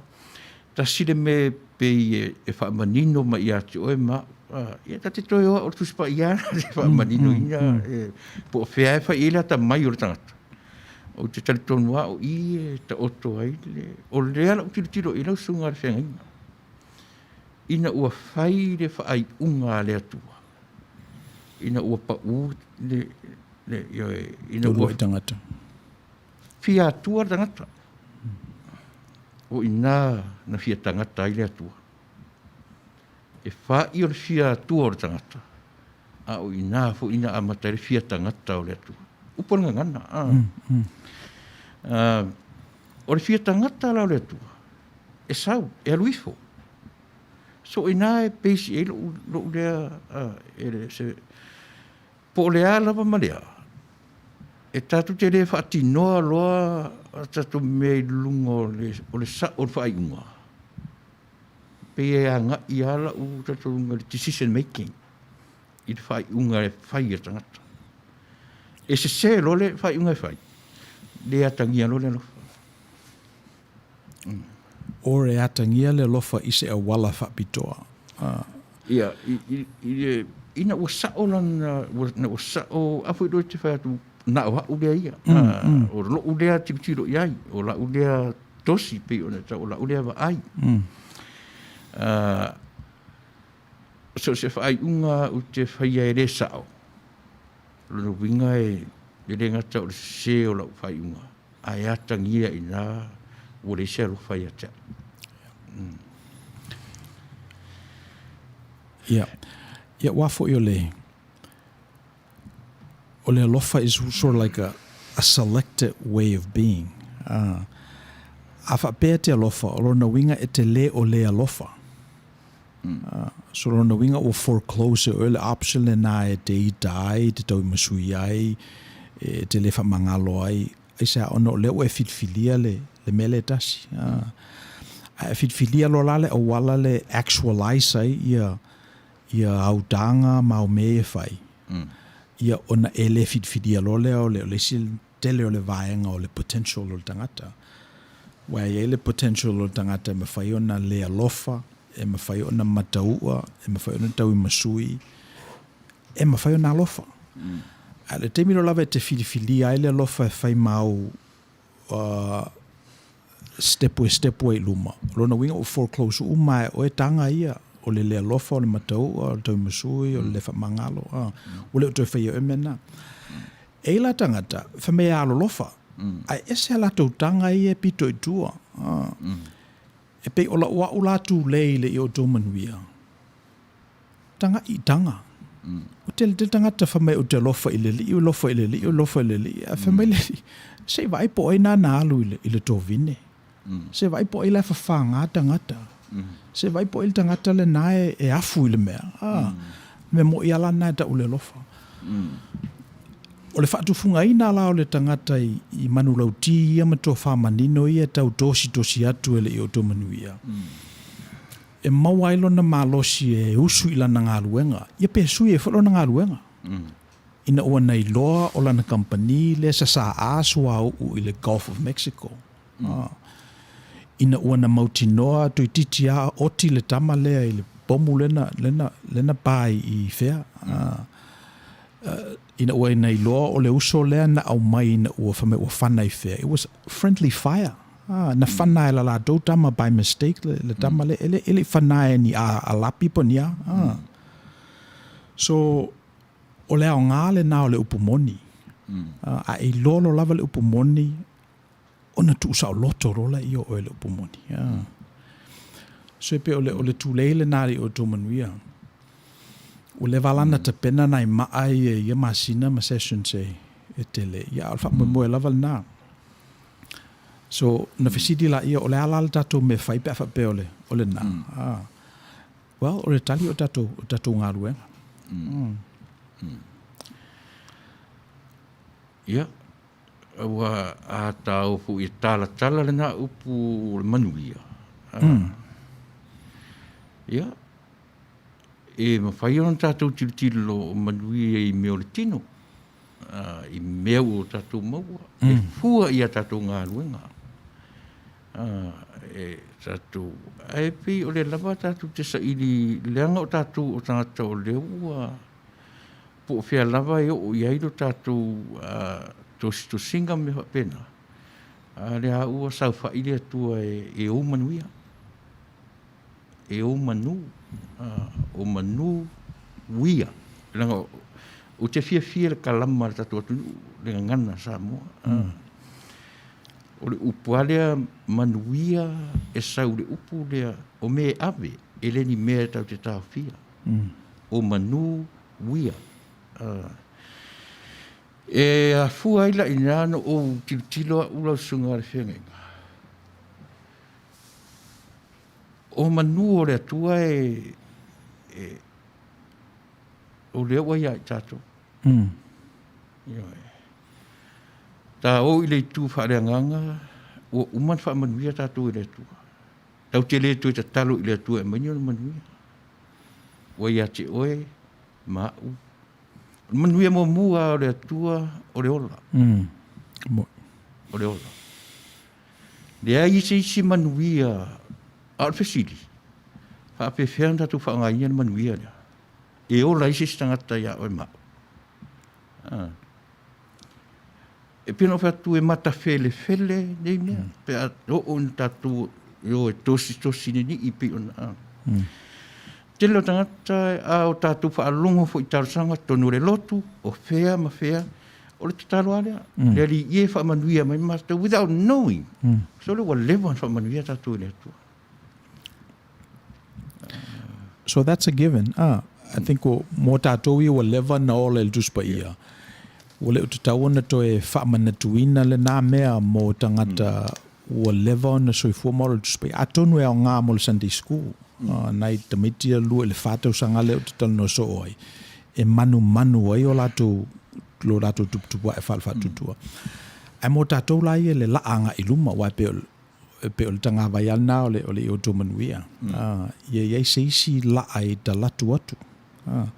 So tanga I fo I le technology, a really good example. 1G, 2G, 4G. 5G. Le asau 5G. E whasolo lava I luma. A o le ale e senga o mea ia, o le tele o ngā luenga e mawhai ona whai le 5G compared to le 1G.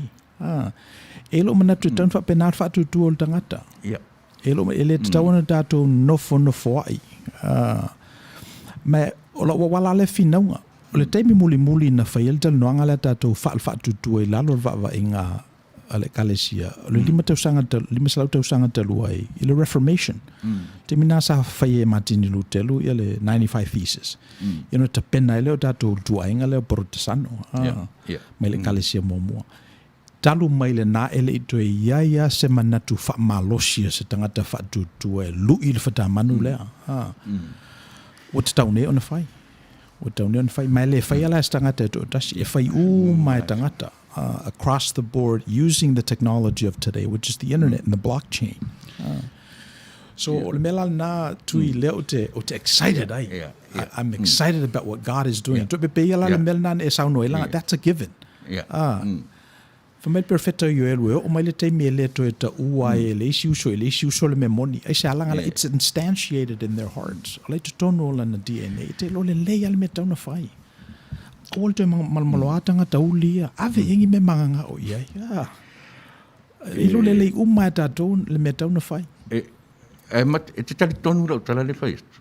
E iei se teimi e tau fiei ne whailunga lanu ma whailunga tangata. E se teimi umai completely. E le teimi e le to iei lona malosi mo lona grip I le society o lo o iei nei. Right now that's what's gripping us and it's choking all of our economics, all of our political conversation, religious conversation, or whailonga lanu ala na would choke ai. I read something today for ile tāua because I'm from academia. O le mela o wali ali nei na ua tula I mai ma whaataua ina le whailonga lanu ma le whailonga tangata. Academia is very racist. O le manatu nā le ua tula I mai nei. O le ngatala le academia is racist. Ala ua vaai le STEM industry, the science, technology, STEM. O whamilvanga o racist. Ona ua walu I tutonu le atua o le atunu unei o lana tā la ma ua miliu whaatasi ma isi fo I manatu malangona ma tō whamanino. Sa ese ai le contribution of academia I tutonu o society. Ua le ua panu panua ai le upumoni. Wa me monial na wa fa tupe nei wa tu le tupe I tangata a le nga fatia tangata e nau le memoni ona tutu ya la to we no matupe so le tali fa umi lai la fasili e o mai le temi e le to e grip ai fa penata to sa loto ita to mai le fa ilonga lanu ma le fa ilonga tangata even though all ai ai pela le fa ilonga lanu ma le fa ilonga tangata wa pese o le winga na to ya Manaia pio na utarano fo ia na tiro ia mea. E le fai ngo fie. Ona ole ia sila fo le upu le sa loto. I de ngana ma le kalama Samoa. E le fai ngo fie. Ole sa o le me sa o fai ma le loto e fa sino le mafau. E sa o le mafau o tangata. O lona fai unga le to fie fo I le men polonga ai. E o whaatasi le saulotonga ma le polonga, ma le sauloto. E le mawhai o na tātou toe manatua mea na whai a le tua nai. Pe a sa o le mawhauwhau. E se lo le mawhauwhau. E le mawhai ana o me se a me tau te whai a, ma e le mawhai na toe e se le mea le tua nai. Pe o ina le e anga ia ila tosi lau sunga le ona orenga ngana pe o ina e a foi e o mai ia tia o me alofa le e lem fai ona tatou pe a le ona o fai atu ia pe o tu spa ia fa sinoala ma ne ia o tala o kinese a misi tuli e se tangata ma e tena. O le wha moe. I loo lea te tunua. Tau teo mai de lalo langi nei e toe ngalue ina le ele ua ang sala ona o le tangata. O tatu ngā luenga la e teo ma toe whai le fuafuanga. O tatu ngā luenga e toe au mai e le tua e wha manuia le ele ma le palpala le nei ua. Wha le tonu ona o le tangata. O le winga lalo tala, na tuli e se tatu na o e tenaia, o le ni upa ia. E poa te lea mi kata whaalongo tu iai, na le sau wha ia ma ai. Yo, ele. E na o le no wha pule mea umon whatuanga. Ai atu lea whala au, ai atu lea mea. E oi. Ale alala lea lo tuli e se la tatu ma i, ave e se tatu ma sa tonga lea. Langa o le mea o le kako decision making. O le tatu whai unga na sasi I le amatanga. O na ua tatu e muli, lo le tatu e muli an me o disobedient. E muli atanga pa fine ai da. A le mea na watau manatu wha apito. Selfishness. Ua lewa na vanga le mawhawhau. And then she touched. Yeah. O ina la fua mai ai la u tilo ma la wa ai le la u mai ta tuli esa ta tu ma me ai le sa tonga le freedom yo te sa loto me umore o mai la yo ile la langi le to e fua ta ina le la langi le to e le lady la langi le ona o to foila e ta taunto e fale liga le ina la sa we ta tonga misi tau te fiu e sa ili mea e fo iai le whailonga tangata. E sea, langa whailonga tangata le waai. E whailonga tangata le whaalongo. e whaidonga tangata, po o le a se mea ai mā nei e whai e se tangata mo oe mā. A e ita tangata lenga whai ere mea ai mā i oe. E te whapea tua, ia wani tau sami mā utu mea ai lea. Tofo. O ona le mea o le tangata. Po le hale matanga o pia le mea whai. Tango le ia tātou mea nei. Mea ia. Ia, wai pe, na, awha pena o le sa mala lava lau me whainga ruenga. Ia, o whawhitau li uma pe ni whao. A pe o le au ngālal nā o le Outou Manuia. I wha penga ina ia tangata i au penga ese. Ia, wai, o tele o iloa nis tangata a fia ai. E si le aturo la tō wita il tangata le na whaiere kuka.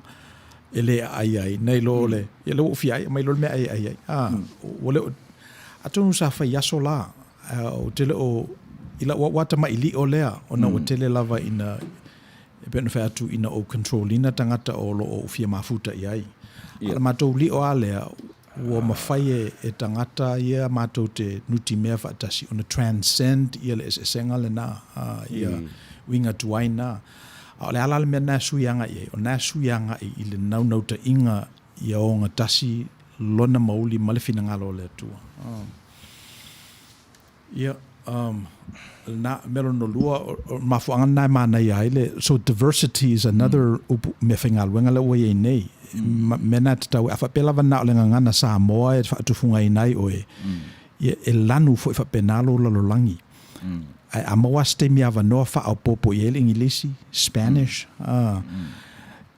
Ona e o toa maila ia o manatu, o tō whamanino. Ele tele to whamanino lolangi, ina ia lelei ele la lolangi. Alana tele ona tostosi ese ia e whailungo langa ngana. Ai e pēno whaiatu langa ngana o le la e o manulauti. A mawala o le manulauti. Wa ue tolu ngangana o te tautalai. E fluent la o tautala le tonga. E ngana tonga o le ingilisi ma le Samoa. But the end of the day, e pupula mai a ina ua sa ili lea foi, ili ngangana. E wha matala e ngangana le tuspa ia pe a wha pe to isa ili le lei ia i ngangana. Ina ua pe ono whai atu. I le ngangana whatonga ia whio lolo sia utu talai. I le inginisi e whio lolo po ia i le se i le tuari li tipi o lau sunga. O le winga la na o lau tala. E mwhaina utu tala i ngangana e tolu. O lanu ai lalo langi whapena. O alani nai manurau tipo ni mata opusisi le mwhaina oto mai. Mo le whamoe le ia Outou Manuia. Wai pe o le tamai pusal na, otherwise we'll just be all over. If he nau ai ama, o mai whalte mea le o. Pe o le mena, o whea o le lei e lo soifua i le tele o aunga ngana. Whaali mani langi soifua ina ia o iloa. O le nai te alofa i le tua. Show me some evidence. E pe o le melena la lu e ia o e lo to lua i le vaso lau te ena fatu e se lo wata maiso le tele ngaki ke li ma ngā matai tusi e au ta following o ma luma following o. Ai reisa o meo whaia. O whea o e lo ai. So na lu ia ia ula e lo to lua. Au te manatu o se lu i le leilea mō tātou uma lava o lo whaia ngā luenga le nei. E tawana expose tātou, taun tātou fifia ia. I expose tātou wa ngā tātou te marolosi ai. O tita tonu o Manuia ma sanian tātou wa ai me whai tino. I me tino mai. A le Manuia tau tino o te tino i ai. E leilo e risi tangata. Le Manuia o i risi tangata. O te leiloa le Manuia nai a te oe. O te leiloa. Aisa, se ranga o le me patino ana o e ma le atua. O te le malmalama o te leiloa. E whapena fwoi lana wa ai risi tangata. Mera nea leina whai tau risi tangata. I risi tangata. Aisa, ranga o tātou nau i Manuia e wa ai mata. A le au maia mea na e tau te wa aia. O pauare ora kako judgment e whai. So pauale na le tautala. Without knowing tau te rei loa. Le wā whea ngai o le atua ma le sangata. O le mea lilo. Le tau o le misterio. O le mea lilo le wā whea ngai o le atua ma le tangata. E le mwhain tatu whaitaua whaare mawhau le isi tangata e fua I lunga o mea iewa aie o tatu mata. Pei wai whapena le wa aie o tangata so I fua ia. Se I longa wa aie atu tutupu mea. Se longa wa aie atu tūmaini mea. Pena umare tūranga o lo ia I tatu atunu Samoa. Pei e fua whapena le wa aie tangata I le tele o mea e le o ia tele. A pei whapena o sau le tāpur kalameni. Ai le request le na o mai stay o si le na o mai. Si tā mai la tatou pesena vai tatou foi ia ona whaawale tatou tanuanga le si tu whaftai.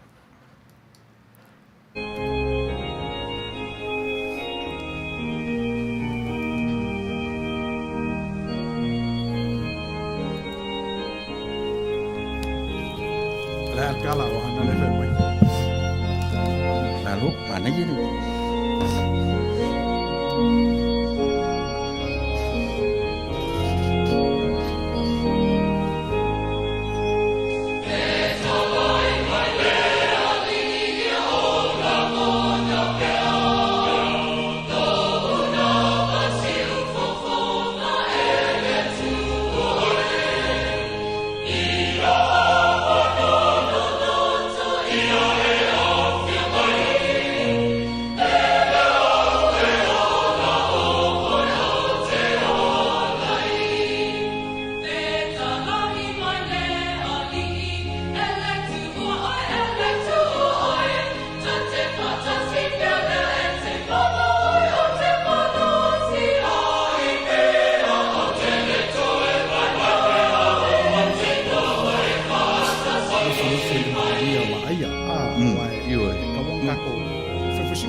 Ia mo I latou whatoaki mai a latou la au o le tatou prokalama fo le neiva yaso.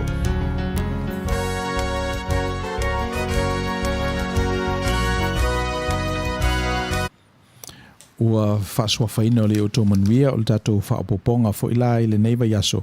Ia lo maa taltal noa ma le sunga le whatonu. Le tatou la au I nei o le siufonga o le tau Full Radio Samoa. Mai o le mtaupu sa matala noina o le alofa. Ia o le tatou tusi whaitau la le nā o le mataio.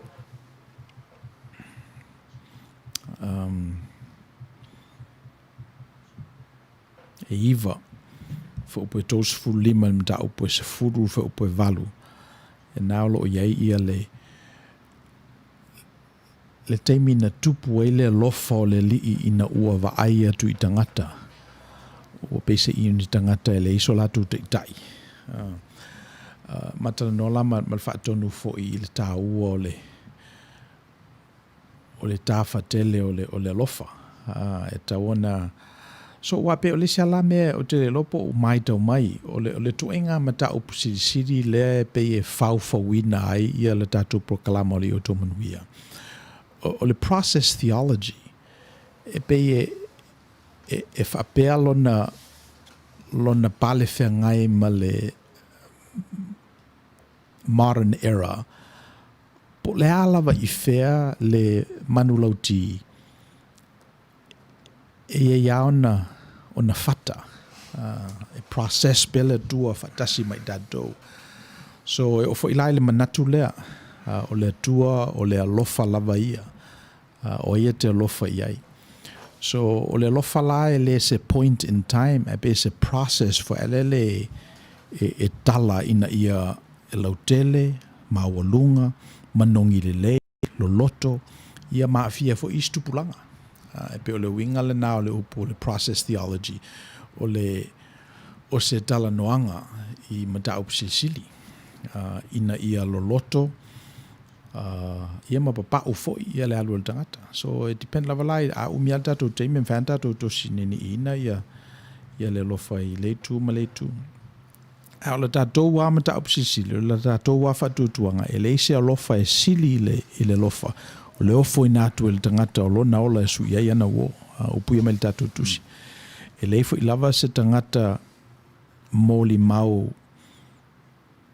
na moli mawina e tangata fatutua mai le tua nai e tusa maleli o Yesu te le Palestina wa o le process theology la e le talia ina ina o ke riso e pe ona fawina e tangata papae e talia le concept of Christ e pe ona fai o ia ma faaola o tangata so e ni ia le tosina so te tonu la ia le manatu le nei le historical Christ o tangata Palestina na afu ma fia ai ma fia inu pe fo ilava ona tatou iai la langi nei ia ma le salvific Christ lana ngā luenga whaaola o Yesu na liutino tangata ai ia le tua o lona finau ma wai ina ia tapena e ia se whaaola tanga monisi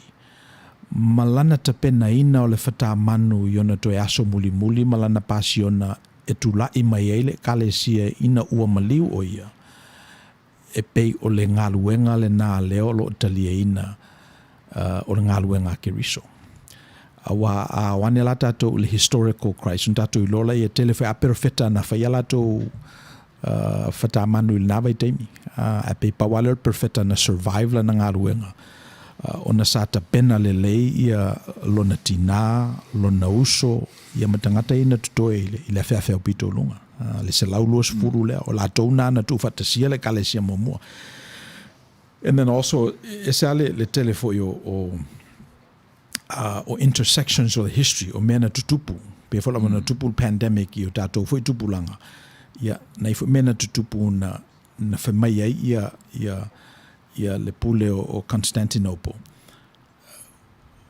o haori Kirisiano o whalongo o ia i le lofo le tua whamai lo nei tangata maua lunga o le malo ia o le whatutuanga le tatou nana amata i lona lo lofi atu le Outou Manuia le veanga ia sa mana o e whaafowina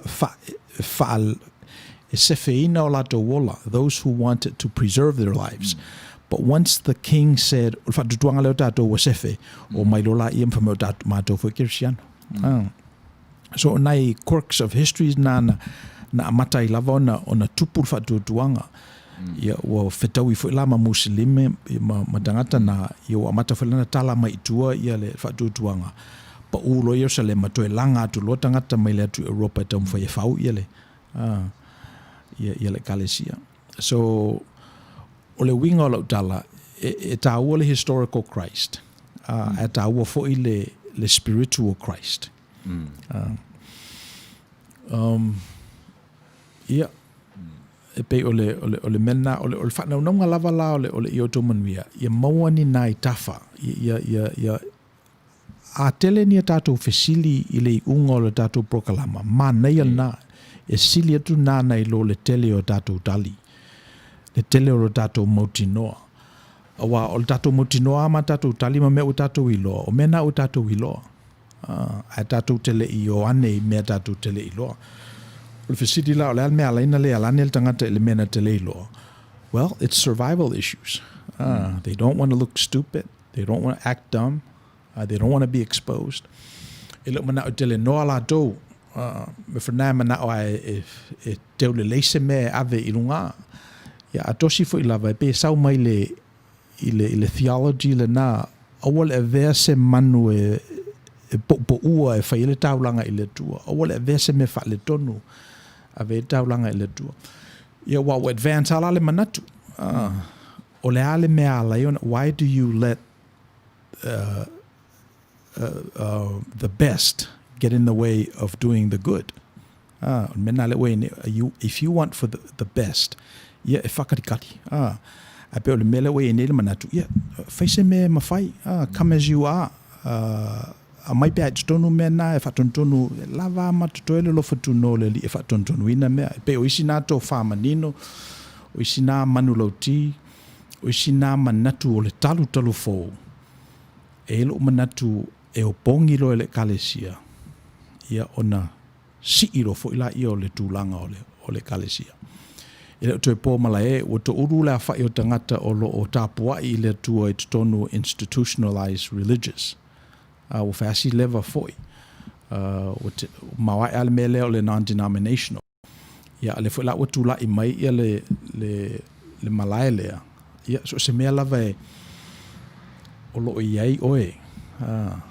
e mawhai lava o na whaonga e le tua le sana me foi masa nuptala noa I tatou sessions I le Outou Manuia you have this glimmer of God te le tau you don't have to justify le mele na pawal mea o le justify ia oe e mawhai ona tu o se mata pule I luma you can put up a mass for people to see ana o oe lava I lo uma lava mena e whaia mai paule na le me tauna amatai lo lofa I ate oe ona whaingofia leo na e lofa I lo lututua oe e pe o manatu na o le Outou Manuia so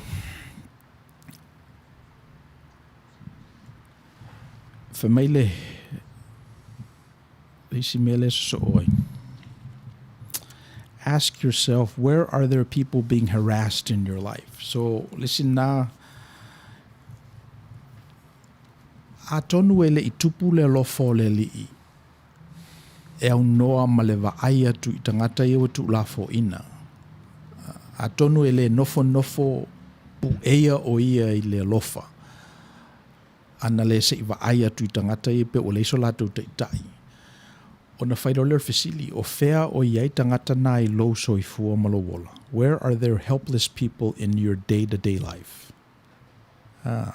malupu moni lava to e titi o tangata whapena a tonu e to e titi ona ele o whatufunga ina la tātou vaai a tonu e to e titi ona o lea o whaatau umai tātou le manatu lea a e lei loa ma pese I watu lafo ina ua lea o ngā oe ma ua avea oe ma tangata vai we bought into that ia pe masalo fo ipe ona lea ua lei loa tātou ma fo angana nā tātou te le o I loa ai masalo po le tātou te au I le tu lafo ina masalo tātou lea o loo fia mana o mia se leo mamoe e ta ina I tātou masalo mena ala iona tātou le alo lofa tātou le langona le lofa pe ona langona e le li ina ua vaai atu I le motu tangata I lo latou lei loa ma le tu lafo ina we have a way of life which makes sure we don't encounter the helpless. We act out so that we ourselves are not helpless. We teach our children to be strong and resilient. So weakness, helplessness is often frowned upon. I'm wondering if that's why compassion is not there. Ipeona ia o motu ngā manatu ia. E te taua ona alul tangata I lona panga noa. E sa ili ele wha maoni. Mai na o oe lava I loa mea na e whaia. Amata mai lava I lo lua tausanga, wha tausanga. Te minanga le anga ina ai oe. Te mi mua na e matamuli e ma wha maina oe o mātua. Te mi mua na e ita ai. A e alu rola I le tangata le nā tuulafo ina malailoa. Ma tupu ai loa lofa. Ia ona e te talo lola I e te talo leana, te talo leli. Wa tupu lole lofa o leli I whamailan tala ta I tele le saito e fia sele sele ina. Ai pangalea e to ai titi le au whaingaluenga. A e aluro lava e whaafei loa I le whātau sanga le nā. Au ele titi tele I lose mea. E ola mea I lo tō ainga. Pea ana e ola mai lo tō ainga. Tele whai au mea ua ngalo. A e aluro lava I le whātau sanga le nā po le fitu tau sanga ma e whaafei loa I a te ia I lona ngā lala, lona naumati, lona tūlafo ina, lona lai loa. Ma e whai atu I ena. O te alofa I ate oe. Po ai lava le tala vou. Wape o lunga luenga nai le whaia nisi. Se a whaia. Pisi te le ata tō isi mea. O te manatu o le alofa moni lava nā. O lo walu I lo tala vou. Ma wha mangalo ana ngā sala. Mena na whaia e ia malona le loa.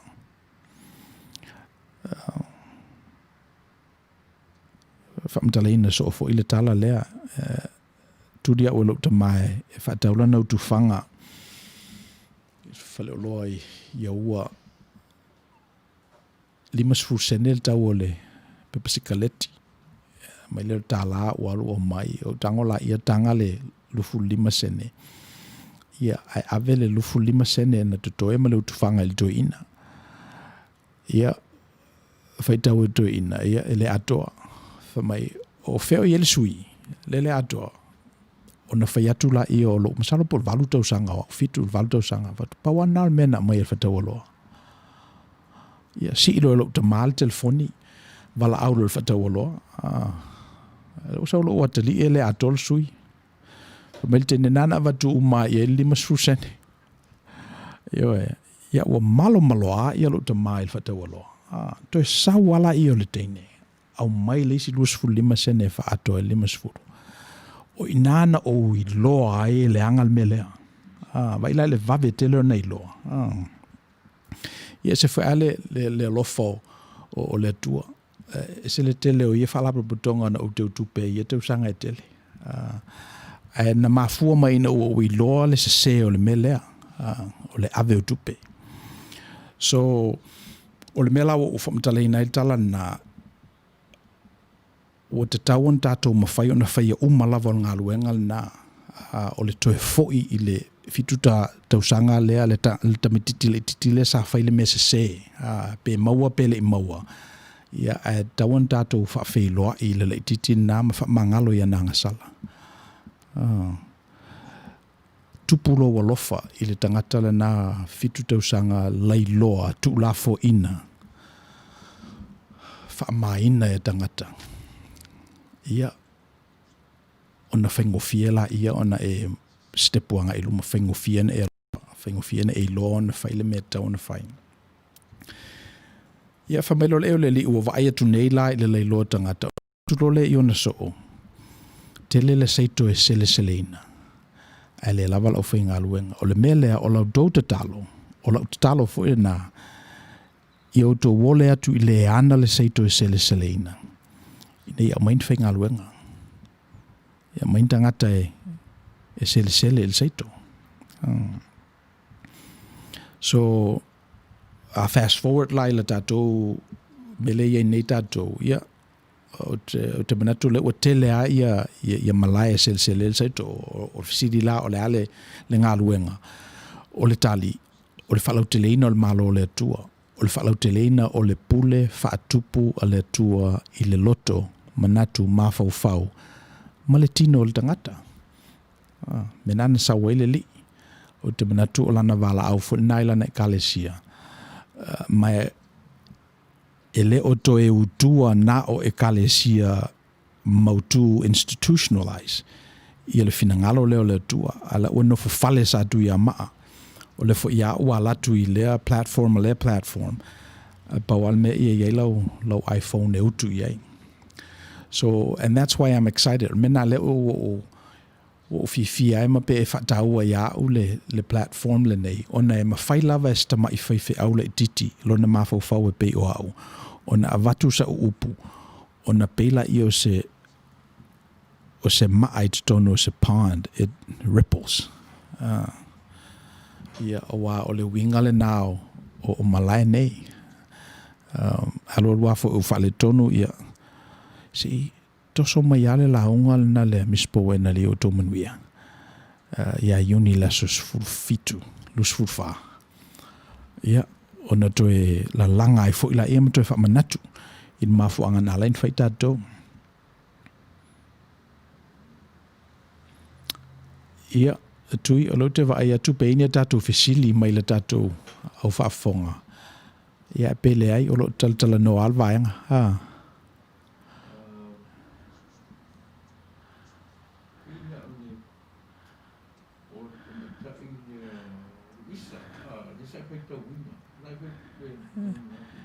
I for mai ale.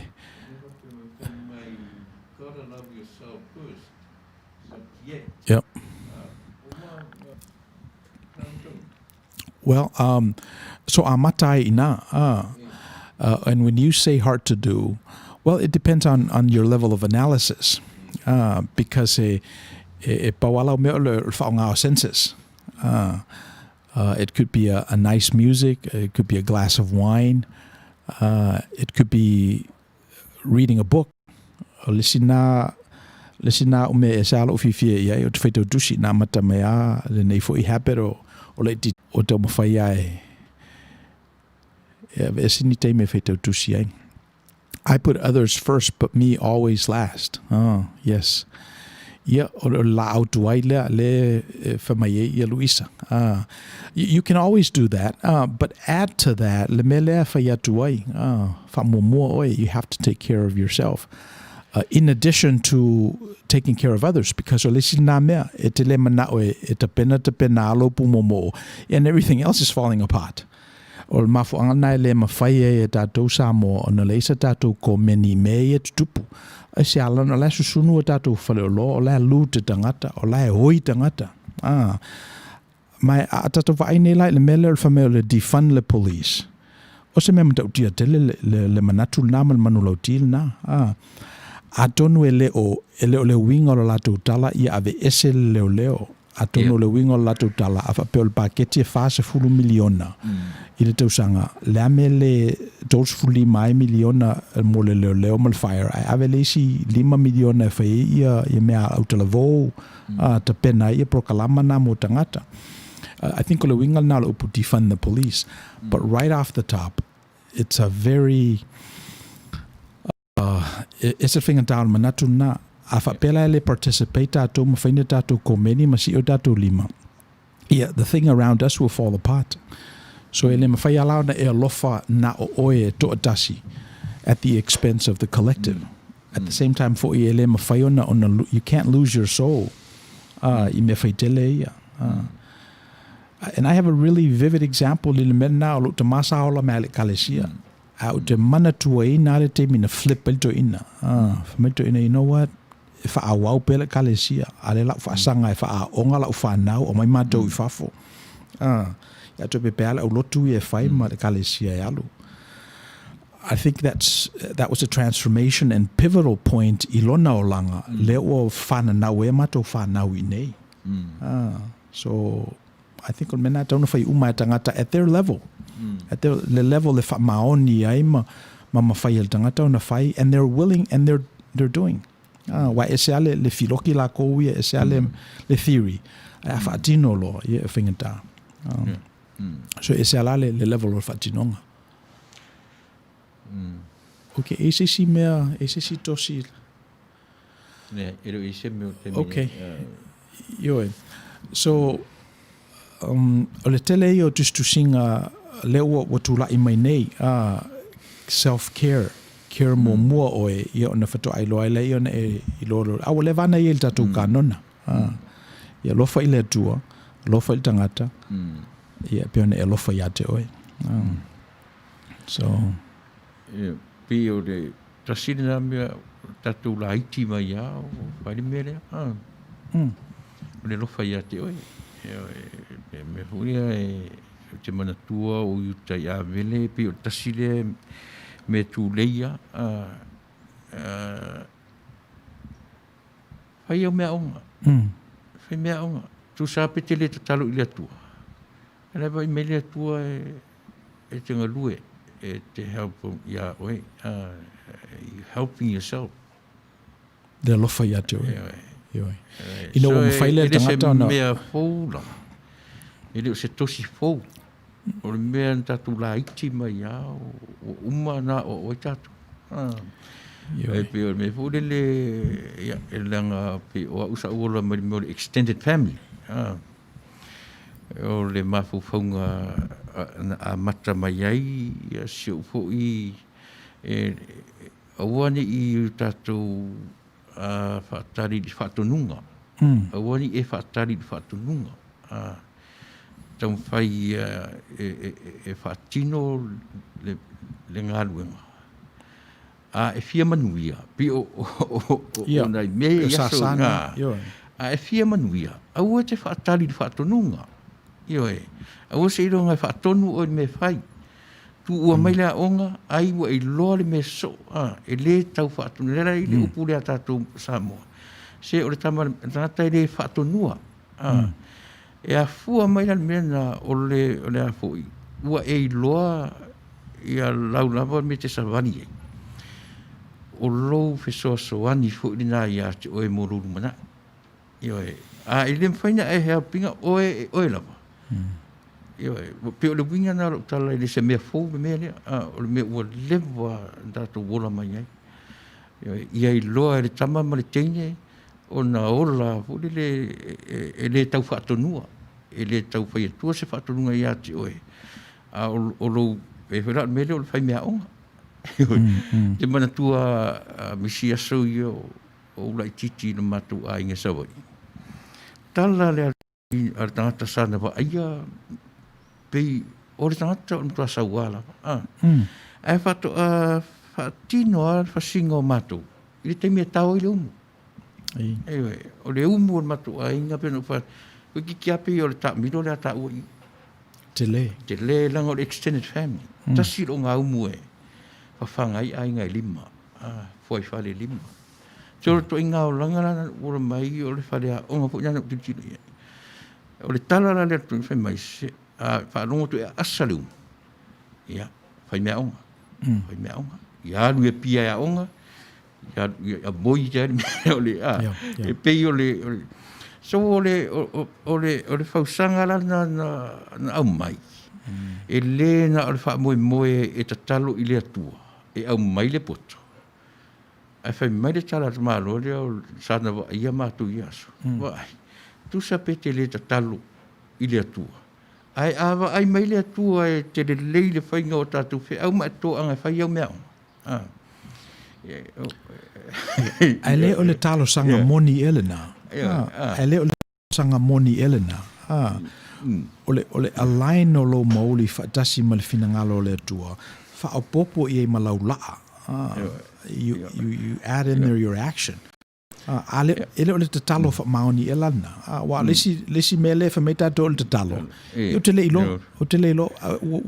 O le o te tauna to no nofo i tātou i la mutu nā matapua ia bea tupua nā. Langa le o tātou i loa. Le o tātou i loa.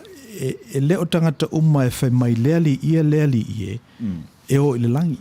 na o le lava e whaia le fina ngalo le ia ane me o rua whetau sanga o tatiti e tatu tusi so o le wha moe lao le i Outou Manuia ia tu lei pe lava le conversation to e pepe ia le o tatu i lo me ia o me ia mai le tua nai ia wai pe o le mena tatu mo mai le vaso lau te taua tua nai a te taula na aluanga i luma te taua ngā luenga in fact e mawhai ona e matea le tua nai o le tangata e le mawhai na sui e ala i lau tanga i la nanga lue a e wa ai ala i la nanga lue ona e mate ia la ia le tua nai o le tama le a le o stangata na a o ina le lei o stangata na wha maoni o na mātua na wa ai ai le ala ina wha pelta ma lea ia po stangata fu e te lonta maa wale si alna mea ala n tātou whaia mea ona tātou te whaidai i tātou tangata muli a o ngā luenga la lena whai atu e te tauna tātou wha wheloa i ma wha nofo file mule tamai titil na leanga e puna pe lave le lumana i ma wha lave i whi au i e whai o le te mesi e me te tele e wha mai e wha vai atu ia ia a le loa he's a 4-year-old spoiled brat e le leile wha tonu ina ia o le pēra o le topic la tau i Outou Manuia manaia i na ulea timtilo iai e pau le tangata e mawali manuia o tātou na o le atua e na te au maia manu mo tātou i le ale le tu lea manuia i le ale tu tino ma faufau ma le nganga me uma pe o le atua e na te lisi me siri na whainga tā mele o me le wa aia o pei o le ona e pei o tātou a ia e tau te e fua mea uma lavo i mea o wa aia o tātou mata au nisangata e whaare longa a o le mea manino o uma wha manuia le ta o le mena o te titiro au no sunga o whianginga fu le pea tātou o le tu whaaranganga o te manatua ua uman wha manuia tātou i retu. Pau le tātou me e whai. Io o le wha mumu pe o le manuia reu au mai. Mo tātou loa, o no tātou a oina mai le tātou tuanai. Ia mawhai o no tātou e salamo, o le tangata, mai loa lo nāra. Wa o te taritonu, ale aitua, e le maua luma. O tua e a fuai luma ai a te saulo ta te amata i luma e pauar me te mau o tua a le pei e tasine na me matango fie le va ai er toi ina ma le lo matua Samoa o lo na foi le pou e a fua mai tua e le ya ta lo sungo foi o sungo o le tuspa ia ia pia o le fui e whaatuntunu mai tātou le mea. E le loa no foi tua.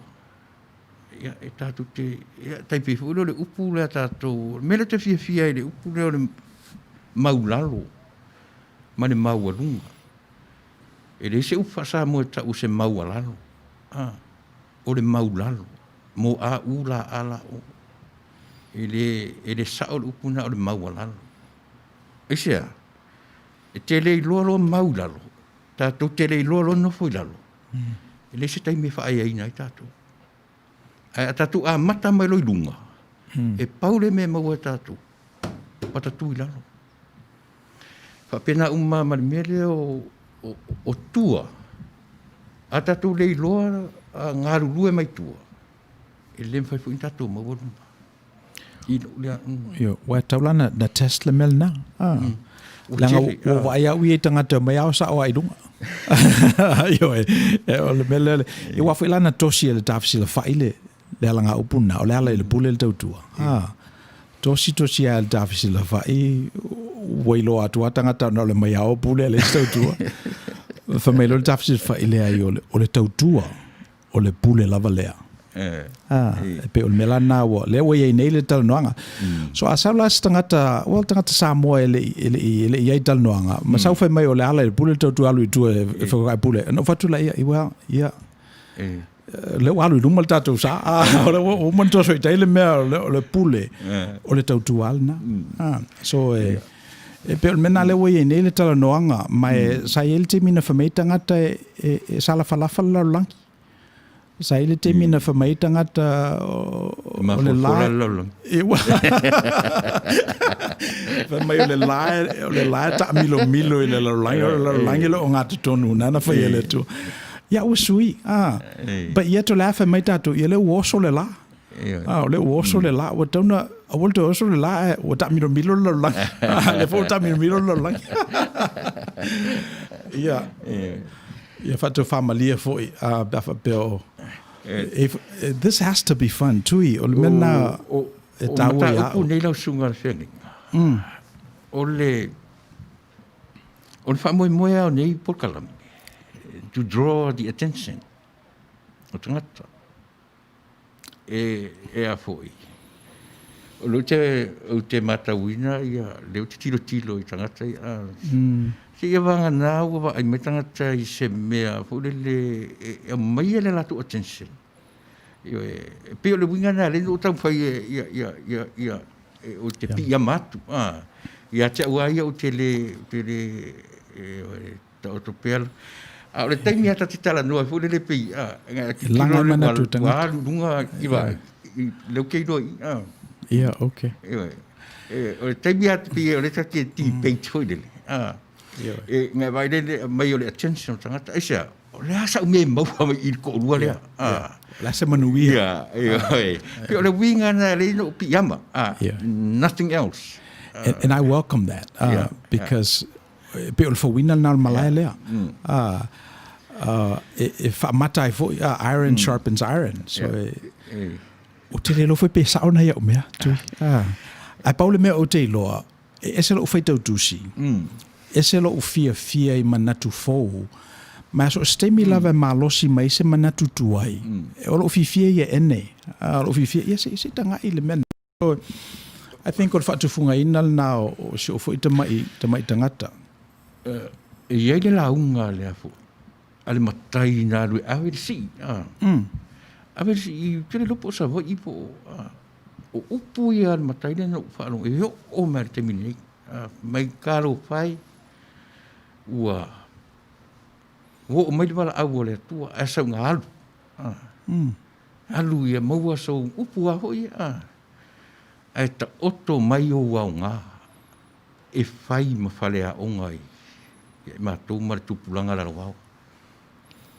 ona upu a fai na isa nga o le matai de o le lo matua le o madiu o le tala to insa mole sa we alu a o wa nga e fale a ongai ia tu pulanga la so e tatino fono foa ma tau fai e fa malu le mea e fa malu atua le ai o manuia tu fa solo e manu malo atu nai do le malai tu fa solo o manuia tu fa solo e manuia ai le malai tu fa solo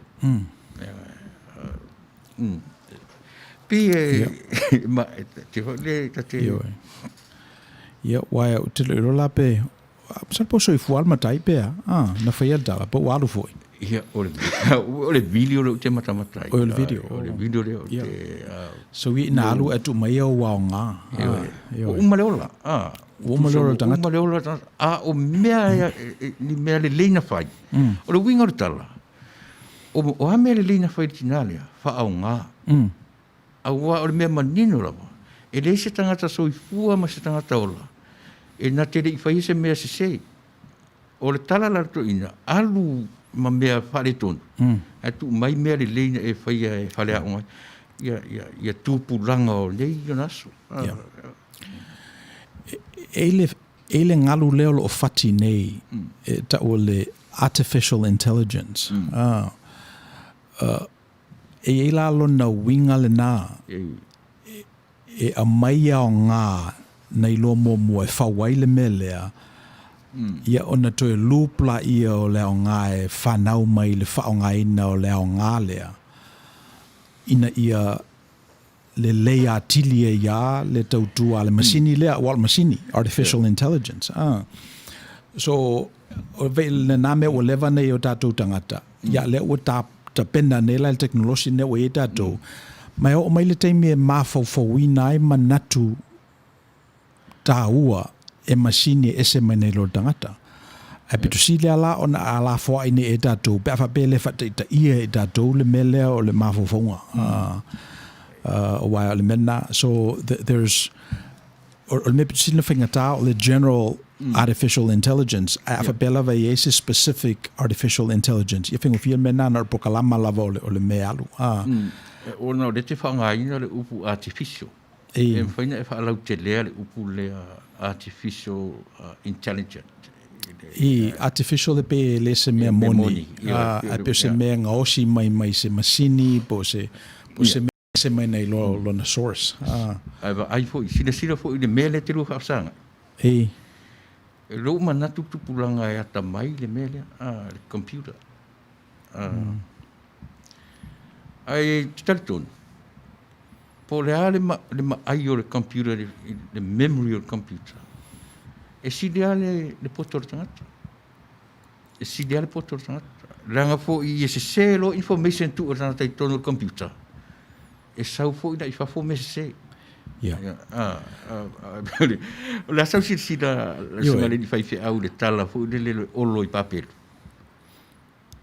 e ala o papel le wa o te tira o te konolosi le mea le se mea fo le te konolosi ina ua fina upea le ma fo o tangata When I made to don't think too much. No, so pe o le mel na e tatou te faua lava olo malo tatou I ite pe finangalo ele tu pele ai. Pe finangalo ele tu pele ai o le menai ale tu e se malama ai. Na tatou I ite ai. Ai o lo te fato wi le mele o le atupu nei me pese isa I ite saunoanga na le matai tu mai o waonga sa ina alu so po ala vala ia men fale tonu e lo matua o na walu mai a nai mea naonga ia le a toto ne e fai mafatu ile ainga ia tupu mai nisi mahofonga o mela na wo mantua ina ile loop le artificial intelligence po le alavala le data feed e tutonu e mawhai le computer na to e whaale le data ave fafo data leanga a mai se mea fo ina ia whau e pēla wa pēna whatu rasolo na ua iei le pusa le na alo mātou a inga e tau iei mea te tā mai le pese a Whitney Houston ina tā mai ala ia le speaker so na ua matau na whai mea na mai o mai le teimi e matautia ale pe oficilia fisosani ata mo ona le wa fa pe mai o le mai le computer o SMS tuai mai sui mai se me fo le computer le pole o fa mo ya o tangata tu tonu me fo o la su tu ngale computer tuai na pe o le o tato pe o fatu mena it's an intelligent machine o mo fa po kalama la to ia loops e faata mai na e normal ma fo tangata e normal ma fo tangata e no io pe o fatu computer tuaina a fa pela na no foi na o te fe o le o suile me ngata ia la e pe o le ngale na o le Outou Manuia a peo ele ave sea lava le kanona o le manuia aunga mai le tua o le manuia aunga mai le tua I need to figure out that to pole ale ele mere mai Reverend I'm definitely trying to do just that una ua loa I cannot care for my loved ones if I'm not well Well, le si le melo utupu nei ya tatou, le melo mental illness. What te le lava le mental illness. So le na ova ai nei le matou city council, o le na ua declare le matou public health officer, ia le virus as as a health hazard. O le winga o le tala, o le a lanu ai umanei, ia ngai o inga le sidi le nei. They are going to assume o la sau le vai lusia te lepe tangata. So o la taua ia sanitizers, o la to policies are going to be social distant. O le a tau fifo ia face mask ma me whapena. That's going to be the law of the land. Ona ua le umawhai. And te miro lava la whai ele determination na ona a fia I lola i le treating o le mental illness.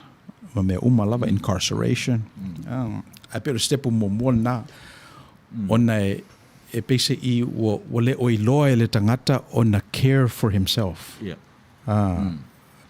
Wa mafuanga na le ona leanga I le mental health o le tangata ona ele o focus ia. O tele data sa mai fafo.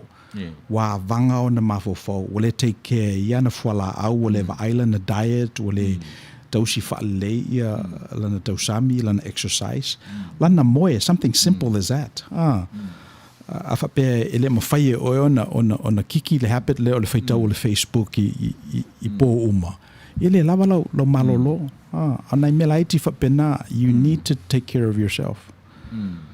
So e ala spiritual practices for ia tātou e pe o le lotu I le afiafi o te talo I le amatanga ia o tātou waso whaalaina e mwhewhena palai mena technologically tauna whaalaina o le tango I le telefoni mo aso e tolu aso e wha sau le emaili o le talia ona amataro na hio tātou a mo morolana hio tātou in tātou I lola ia hio lo isi tangata. So e pe mana ia le manatu o Luisa. Mai o lesi le nā mea, ese ale la oe definition of self-care, ese le definition of self-care, lesi tangata. E te tanga ia oe I lo pu mo o maro si o manga. O ina tonu atu puai lo urangona, ese senga le te tala no mai ai. Ina atu puai lo manatu, e tau te whina ulava, I meo le ola nei. Ai o mea te me fuli le tata le lua. E fuli foi tātou te I le lua. E tātou te le lua po whea le me tātou le sao mai tonu.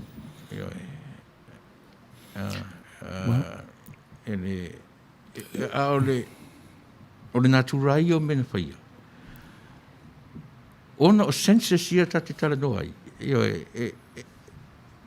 whina lava le laulangi. E whina tangata. A le whina unga lea. Pe whina lungo o le fia, pe whina lungo le ita.